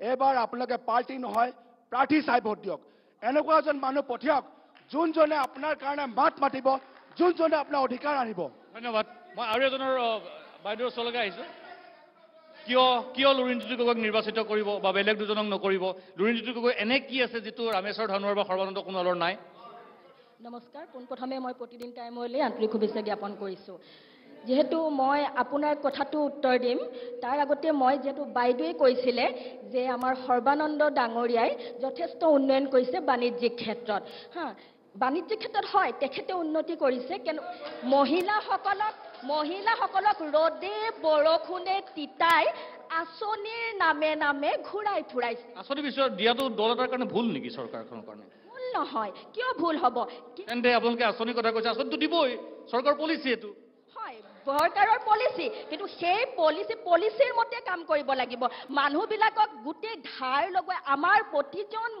মানে জনসাধাৰণৰ ওপৰত ধাৰ লগাই তেওঁলোকে আঁচনিবিলাক যোগত কৰিছে নিজৰ হিতাধিকাৰীৰ কাৰণে হয়নে নহয় আৰু সেইখিনি কংগ্ৰেছৰ দিনতো সূতা কম্বলৰ ৰাজনীতি আছিল নিশ্চয় আছিল দাদা কিন্তু সূতা কম্বলৰ ৰাজনীতিত অন্তত মহিলাবিলাকে ঘৰৰ কাম বন এৰি ৰাস্তাই ৰাস্তাই নিজৰ ডকুমেণ্টছ লৈ ঘূৰি ফুৰিবলগীয়া হোৱা নাছিল আৰু সেই ঘূৰি ফুৰাৰ বিনিময়ত আজি মহিলাই একো পোৱা নাই মই নিজে এটা গোটৰ মই 10টা LF গোটৰ মই সেক্ৰেটাৰী হয় তেনে ক্ষেত্ৰতো তেওঁলোকে কোনো ধৰণৰ সুবিধা পোৱা নাই আৰু অকল মিউনিচিপালিটিৰ আঁচনি জিলাক লৈ ডকুমেণ্ট দিছে এতিয়া কৈছে যে কিবা লাখপতি আঁচনিৰ হেনো যোনসকলে ফৰ্ম ফিল আপ কৰিছে তেওঁলোকৰ হেনো কিছুমান ইণ্টাৰভিউ হ'ব এতিয়া সেইটোতে মই জানিব খুজিছোঁ যে বাইদেৱে যে কৈছে যে বহুত বাণিজ্যিক উন্নতি কৰিছে অলপ দেৰি আগত যিহেতু ইয়াত বৰষুণ দিছিলে সৰ্বানন্দ সোণোৱাল ডাঙৰীয়া ইয়াত যেহেতু তেওঁ থাকিলেহেঁতেন তেতিয়া এই বৰষুণ দিওঁতে মই ইয়াত বহি থাকোঁতে দেখিছে সকলো ফালৰ পৰা বৰষুণ পৰিছিল এয়া এটা আমাৰ খুব ভাল ধৰণে তেওঁ উন্নয়ন কৰিছে আৰু 2 নম্বৰতে তেওঁ কৈছে যে তেওঁলোকৰ ঠাইত হেনো আগতে নাৱেৰে যাব লাগিছিল এতিয়া হেনো ৰাস্তা পদূলি যথেষ্ট ভাল হৈছে মই থাকোঁ নালিয়াপুল এলেকাত আমাৰ তাত অকণমান বৰষুণ দিলেই ঘৰে ঘৰে পানী সোমায় এয়াই কি সোণোৱাল ডাঙৰীয়াৰ উন্নয়ন নেকি কিন্তু আমাৰ ইয়াত যদি আমাৰ লুৰিণজ্যোতি ডাঙৰীয়া আহে তেওঁ অন্তত এই সকলো কামৰ সমাধান দিব কেনেকৈ দিব লুৰিণজ্যোতিক গৈ না চৰকাৰ কৰিব পাৰিব না কিবা হ'ব কি কৰিব অকলে জিকিলে যেনিবা কিন্তু অকলে গৈ পেলাই কি কৰিবগৈ অকলে নিশ্চয় নকৰে কিন্তু তেওঁৰ যি বলিষ্ঠ কণ্ঠ আছে সেই কণ্ঠৰে তেওঁ তাত যিখিনি কৰিব লংকালে গ'লেতো চব ৰাৱণেই হয় দেখোন হ'ব পাৰে কিন্তু সেইটো আমি অন্তত লুৰিণদাৰ ক্ষেত্ৰত কেতিয়াও বিশ্বাস নকৰোঁ ধন্যবাদ মই আম আদমি পাৰ্টিৰ আপোনাৰ ওচৰলৈ আহিছোঁ কি ক'ব আপোনালোকৰ প্ৰাৰ্থীৰ সমৰ্থনত প্ৰথম আজি জনমত প্ৰতিনিধি টাইমৰ সমূহ সন্মানীয় সাংবাদিক বিষয় সকলোকে আন্তৰিক অভিনন্দন আৰু কৃতজ্ঞতা জনাইছোঁ লগতে আজি প্ৰতিটো দলৰ বিষয় বিভাগে আন্তৰিক অভিনন্দন আৰু কৃতজ্ঞতা জনাইছোঁ প্ৰথম কথা হ'ল আমি সৰ্বাধাক সকলো দিলোঁ আমাৰ অসমীয়া জাতিয়ে বহুত হিয়া উবাজি দিলোঁ কিন্তু দিয়াৰ পিছত আমি এতিয়া দুখ পাইছোঁ অসমীয়া জাতি আজি বিপদৰ গ্ৰহত আজি আমাৰ যিখন কাহ দিলে এই কাহখনৰ আৰু 10 বছৰ পিছত আমাৰ উঠি অহা প্ৰজন্মই আমি যদি অসমীয়া কথা কওঁ আমি হয়তো মাৰ খাবলৈ গৈ আছোঁ অৰ্থাৎ আমাৰ ভৱিষ্যত আমাৰ কিন্তু অসমীয়া জাতি কিন্তু সংখ্যালঘু হ'বলৈ গৈ আছে এই কথাটো কিন্তু আমাৰ উঠি অহা প্ৰজন্মই উপলব্ধি কৰিছে আমি উপলব্ধি কৰিছোঁ আৰু প্ৰথম কথা তেওঁক আমি যিটো ভাবিছিলোঁ আজি ডিব্ৰুগড়ত ভাৰতবৰ্ষৰ ভিতৰতে সকলোতকৈ বেছি ৰাজসংঘ হয় কিন্তু তেওঁ মুখ্যমন্ত্ৰী থকাৰ অৱস্থাৰ পৰাই বা সংঘত থকা অৱস্থাৰ পৰাই ডিব্ৰুগড়ত যেনে ধৰণৰ এটা ডাঙৰ উদ্যোগ আনিব লাগিছিলে কিন্তু সেইটো আমি আজি দেখা নাপালোঁ আৰু সংসদৰ যিটো ভূমিকা হ'ব লাগিছিলে তেওঁ নিমাতী কন্যা হৈ কিন্তু আজি তেওঁ অৱস্থা আমি দেখিবলৈ পালোঁ গতিকে তেওঁৰ ওপৰত আমাৰ আস্থা নাই আমি আম আদমি পাৰ্টি আমি কামৰ ৰাজনীতি কৰোঁ দিল্লী আৰু পঞ্জাৱত যিটো আম আদমি চৰকাৰে যিটো কামৰ ৰাজনীতি কৰিছে শিক্ষাৰ ক্ষেত্ৰত স্বাস্থ্য কেন্দ্ৰত বা ক্ষুদ্ৰ চাহ খেতিয়কৰ ক্ষেত্ৰত কিন্তু সেইখিনি আমি অসমতো আমি বিচাৰোঁ যিখিনি ভুল শিক্ষা ক্ষেত্ৰত যিখিনি ভুল আমাৰ ভাৰতীয় জনতা পাৰ্টীয়ে যিখিনি ভুল পদক্ষেপ লৈছে আজি চাওক আমাক বেনিফিচিয়াৰী হিতাধিকাৰী সৃষ্টি কৰিছে এটা কথা আমি জানো যে যিখন দেশত হিতাধিকাৰী আৰু বেনিফিচিয়াৰী থাকিব সেই দেশখন কেতিয়াও উন্নতি নহয় নিশ্চয় আৰু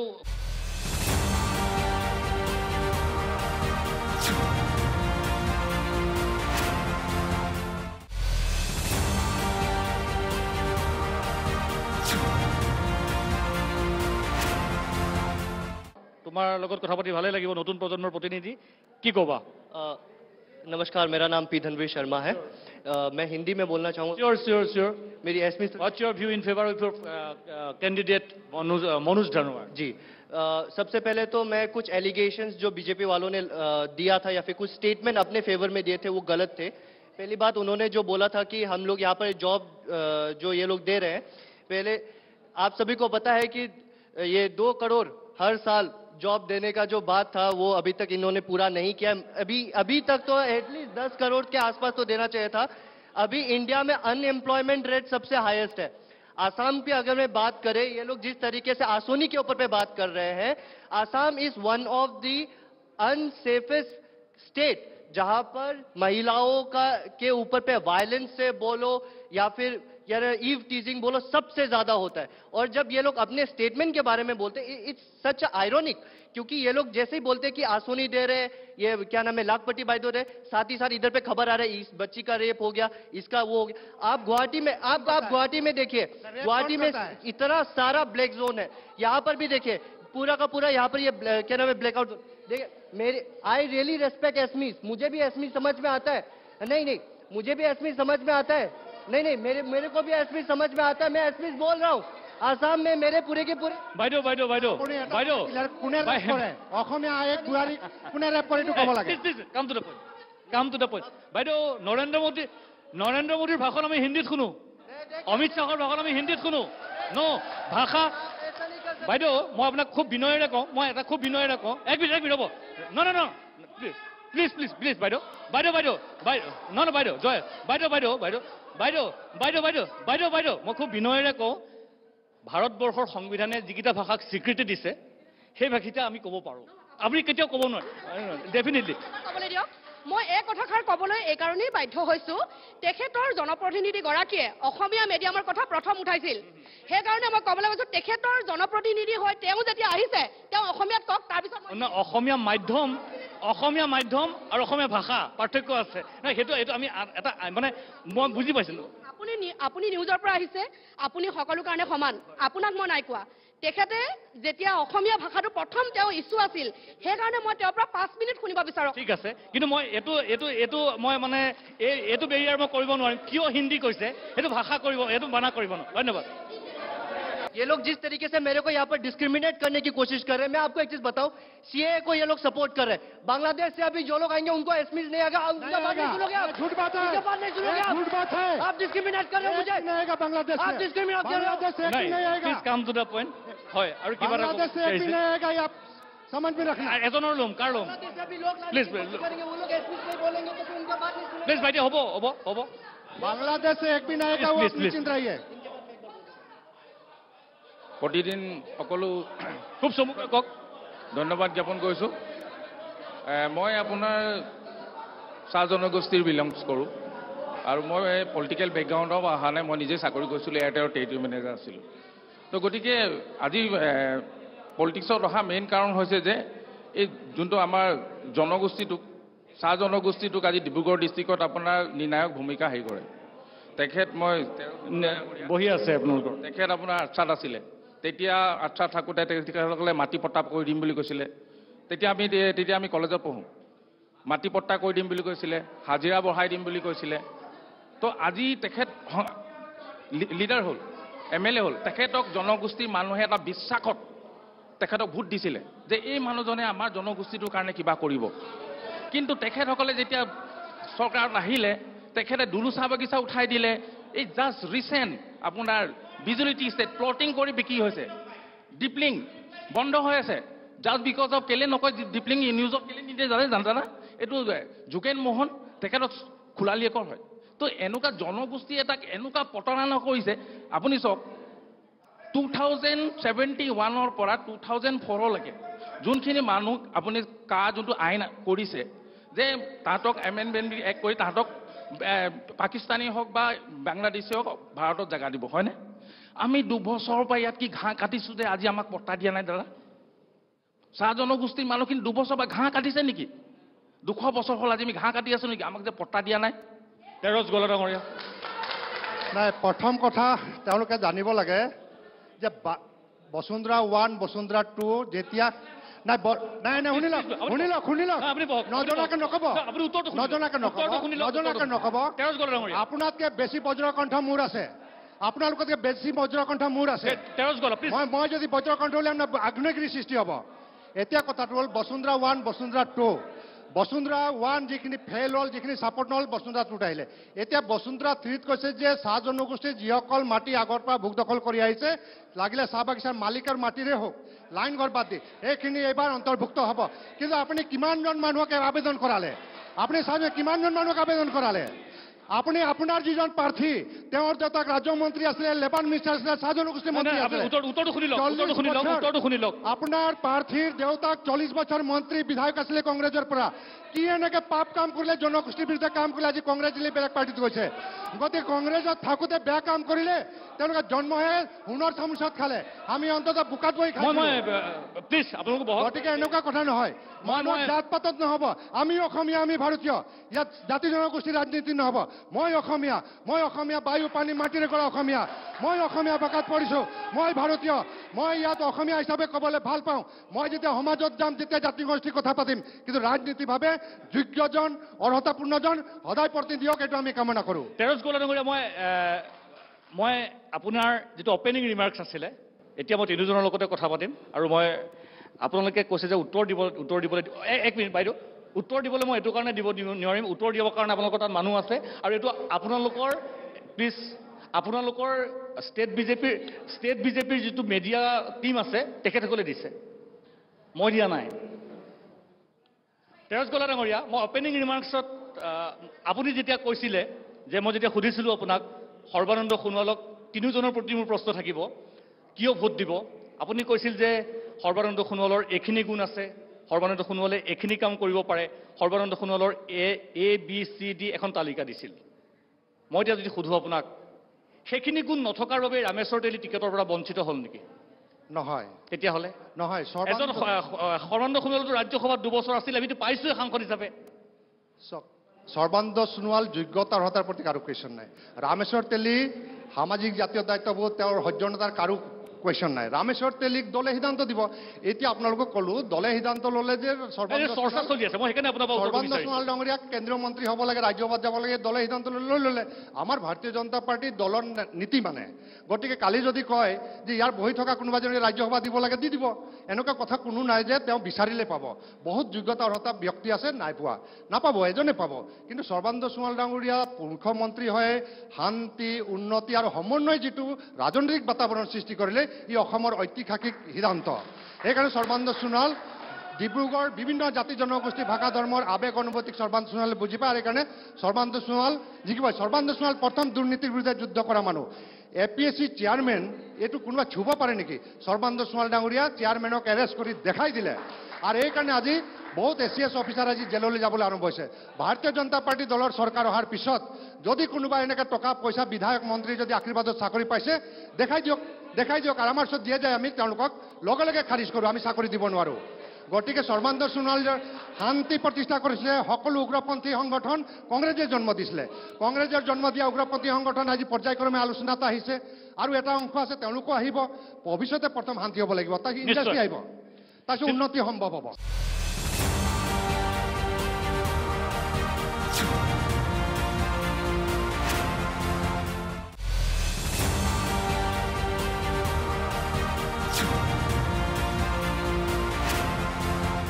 চিত্তৰঞ্জন বসুমতাৰী, মই প্ৰথমতে কথাখিনি শুনি লৈছিলোঁ, আৰু এতিয়া মই চাম আপ কৰিব লাগিব গোটেই বিষয়টো।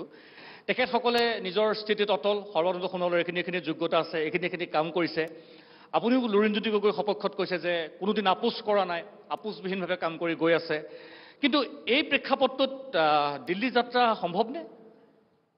সম্ভৱ। আজি গম পালোঁ যে তেওঁলোকে ব্যৱহাৰ কৰিছে, এই ব্যৱহাৰতে আমি গম পালোঁ যে আজি তাৰিখৰ পৰা আমি জিকি গ'লোঁ।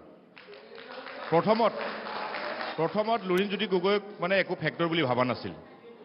যেতিয়া 15টা দলে ঐক্যবদ্ধভাৱে সকলোৱে ত্যাগ কৰি 13 নং ডিব্ৰুগড় লোকসভা সমষ্টিত যেতিয়া প্ৰাৰ্থীটো ঘোষণা কৰিলে, তেতিয়াৰ পৰা লুৰিণজ্যোতি গগৈ তেওঁলোকৰ কাৰণে বহুত ডাঙৰ ফিগাৰ হৈ গ'ল। আমি ভাবিছিলোঁ সৰ্বানন্দ সোণোৱাল ইমান ডাঙৰ ফিগাৰ ৰাইজৰ মাজত তেওঁলোকে যিটো নিব বিচাৰিছিলে, সেই নিয়াটো আজিৰ তাৰিখত তেওঁলোকে প্ৰথম ক'লে এটা ক্লাবৰ সভাপতি বুলি ক'লে। এতিয়া সভাপতি ক্লাবক ভয় খাই এতিয়া তেওঁলোকে লাহে লাহে বকিব আৰম্ভ কৰিছে, উল্টা আৰম্ভ কৰিছে।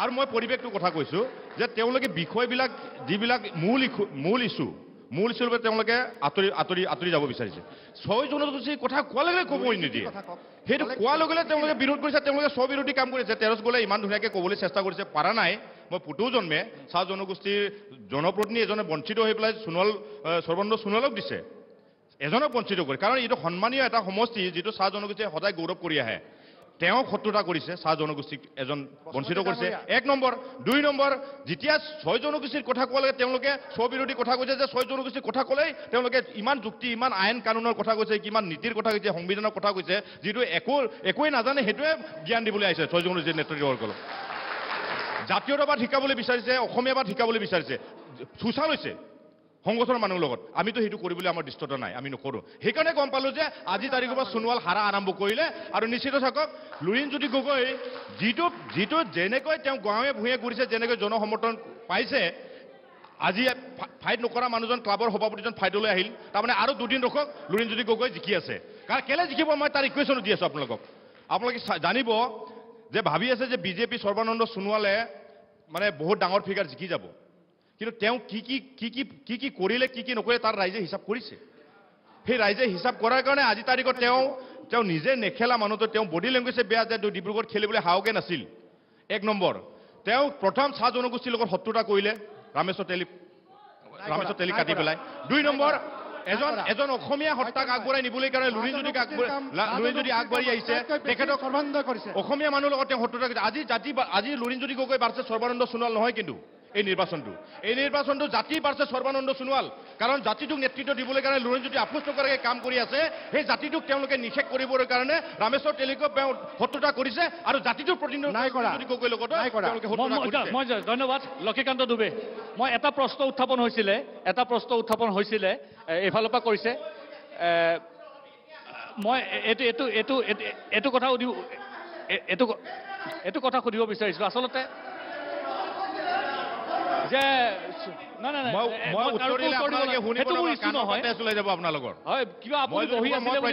সৰ্বানন্দ সোণোৱালৰ আনক মই ইয়াত থাকিম মই তেওঁলোকৰ যুক্তি তৰ্ক লাগিম মই ৰেডি আছো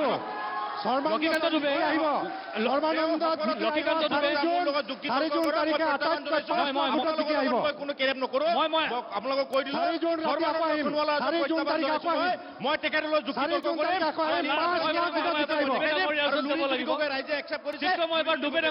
চিত্তৰঞ্জন বসুমতাৰী দুবে ডাঙৰীয়াৰ ওচৰত যাব লাগিব যে এটা প্ৰশ্ন উত্থাপন হৈছিলে সেই প্ৰশ্নটো যে ৰামেশ্বৰ ধানোৱাৰৰ পুত্ৰ প্ৰয়াত কংগ্ৰেছী মন্ত্ৰী মনোজ ধানোৱাৰ আৰু ডিগবৈ সমষ্টিটো যদি আমি ইতিহাসটো চাওঁ যিমানবাৰ দেখিছোঁ ৰামেশ্বৰ ধানোৱাৰে তেখেতসকলে কি কৰিছে বুলি প্ৰশ্ন উত্থাপন কৰিছিলে যে চাহ জনগোষ্ঠীটোৰ কাৰণে বা চাহ জনগোষ্ঠীৰ যেতিয়া কথা ওলাই আছিলে যে কি কৰিলে মন্ত্ৰী আছিলে কিমান মোৰ যদি ভুল হোৱা নাই 8বাৰমান বিধায়ক আছিলে তাৰপিছতো চাহ জনগোষ্ঠীটোৰ কাৰণে তেখেতসকলে কি কৰিলে আকৌ যিটো কাম তেখেতে কৰিব নোৱাৰিলে ন' ডাউট ৰাজনৈতিকভাৱে ওলাইছে যেতিয়া প্ৰয়াত ব্যক্তিৰ কথা ওলাইছে মই খুব সেইটো আচলতে কিমান দূৰ কৰা উচিত অনুচিত মই নাজানো কিন্তু তাৰপিছতো মই প্ৰশ্নটো উত্থাপন কৰিছোঁ যে আশা কৰিব পাৰি নে কিবা চাওক সেই সময়ত কোন আছিলে কংগ্ৰেছত আছিলে কংগ্ৰেছে কি নকৰিলে কি কৰিলে তাৰ উত্তৰটো মই দায়ী নহয় আমি আম আদমি পাৰ্টিৰ মানুহ তেওঁ আম আদমি পাৰ্টিত জইন কৰিছে আম আদমি পাৰ্টিৰ এটা আদৰ্শ আছে এটা চিন্তাধাৰা আছে এটা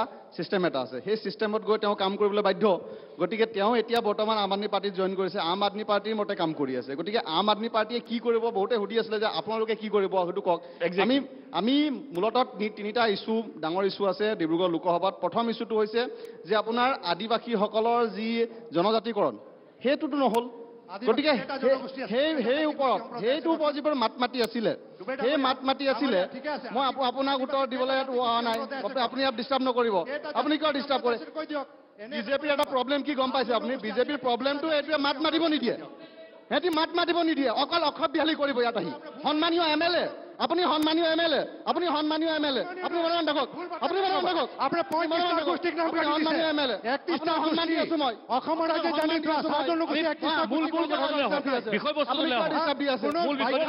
ডেফিনেশ্যন নাই ভুৱা কথা জনতা পাৰ্টিয়ে যিখিনি কোনো বাইকাৰ ডেফিনেশ্যন মানে ল'ম নেকি সেই প্ৰমিছবিলাক কি হ'ল এইটো ওপৰত আমাৰ প্ৰশ্ন আৰু সেইবিলাক আমি আম আদমি পাৰ্টি কৰিব এজন পাৰ্লিয়ামেণ্টাৰী এজন সাংসদ এজন MP দায়িত্ববিলাক কি সেইটোহে মই ক'ব বিচাৰিছোঁ এজন MP লাগিলে এজনে হওক যি পাৰ্টিৰে নহওক তেওঁ এটা মিনিমাম দায়িত্ব আছে সেই দায়িত্বটো পাৰ্লিয়ামেণ্টত গৈ প্ৰশ্ন সোধা তেওঁৰ দায়িত্ব যেনেকৈ অজিত ডিব্ৰুগড় ভূঞা। লোকসভাত যেনেকৈ অজিত ভূঞা ডিব্ৰুগড় নহয় জানো? লোকসভাত কি সমস্যা আছে কিমানবাৰ ৰামেশ্বৰ তেলীয়ে মাত মাতিলে প্ৰথম প্ৰশ্ন আমি কৰিব বিচাৰিছোঁ যে ডিব্ৰুগড় লোকসভাত কিমান কিলোমিটাৰ গৰাখহনীয়া হৈছে কাৰো ওচৰত ৰিপৰ্ট নাই কাৰো ওচৰত এটা ৰিপৰ্ট নাই কাৰো ওচৰত ৰিপৰ্ট নাই কাৰণ তেওঁলোকে দিব নোৱাৰে তেওঁলোকে কেৱল মিছা প্ৰমিছ কৰিব পাৰে 2 নম্বৰ কথা হৈছে এই যে মাটি পটা কৈছে বসুন্ধৰা 3 কথা কৈছে এতিয়ালৈকে কিয় বসুন্ধৰা 3 লৈকে আহিব লাগে আপুনি আগতে কিয় নকৰিলে কাৰণ আপোনালোকে বাৰে বাৰে এটা কথা ক'ব প্ৰমিছ কৰিব কিন্তু আপোনালোকে সলিউশ্যন নিদিয়ে গতিকে এইটো এটা আমি বস্তু মানি নলওঁ 3 নম্বৰ কথাটো হ'ল যে ৱেজেছ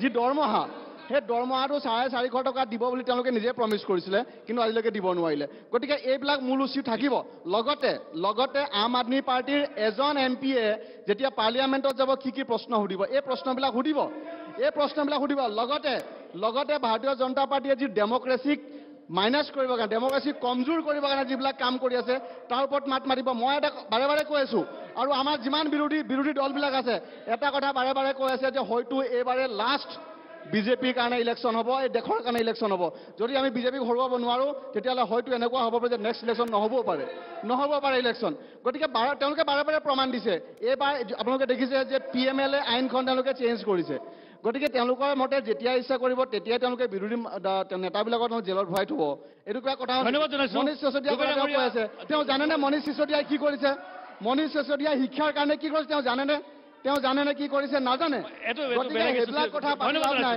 আপোনালোকে শিক্ষাৰ ওপৰত কথা নাপাতে আপোনালোকে স্বাস্থ্যৰ ওপৰত কথা নাপাতে আপোনালোকে বিজুলীৰ ওপৰত কথা নাপাতে আপোনালোকে পানীৰ ওপৰত কথা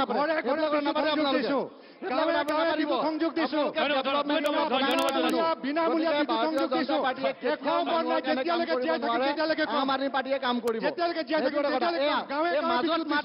মাজত মাত মাতিব ডিষ্টাৰ্ব কৰিব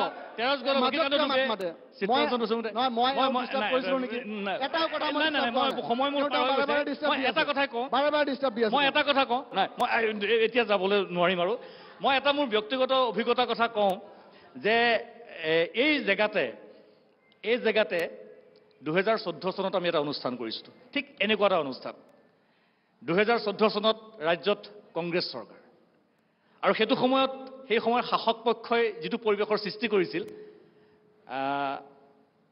অবৰ্ণনীয় আছিল যি কি নহওক আমি অনুষ্ঠান কৰিলোঁ কোন কেতিয়া শাসনত থাকে কোন কেতিয়া বিৰোধীত থাকে কাক কেতিয়া বিচাৰি পোৱা যায় কাক কেতিয়া বিচাৰি পোৱা নাযায় মোতকৈ তেৰছ গড়লডাঙে বেছি ভালকৈ জানিব সেইটো কথা গতিকে ৰাইজৰ হাততে সম্পূৰ্ণ ৰায় আছে ৰজাই এই কথা ভাবিলে ভুল হ'ব যে মোৰ শাসনৰ গাড়ীখন মোৰ বাবে চিৰস্থায়ী মোতকৈ তেৰছ গড়লডাঙৰে সেইটো বেছিকৈ জানিব জনতা জনাৰ্দন ৰাইজৰ হাতত ৰায় আছে ৰাজনৈতিক দল হিচাপে প্ৰতিটো ৰাজনৈতিক দললৈ আমাৰ আহ্বান যে ইছ্যু ভিত্তিক ৰাজনীতি আপোনালোকে কৰক আৰু দেশখন জাতিটো সমাজখনৰ উৎকৰ্ষ সাধন কৰিবৰ কাৰণে যিমানখিনি ত্যাগ কৰিব লগা হয় সেই ত্যাগৰ মনোবৃত্তিৰে আপোনালোক আগবাঢ়ি যাওক মই পুনৰ কৈছোঁ শাসনত ৰজা গণতন্ত্ৰত সদায় একেজন কেতিয়াও নাথাকে ৰজা সলনি হয় সেয়া নিৰ্ধাৰণ কৰিব ৰাইজে ইয়াত অংশগ্ৰহণ কৰা সকলোকে ধন্যবাদ জনাইছোঁ শুভৰাত্ৰি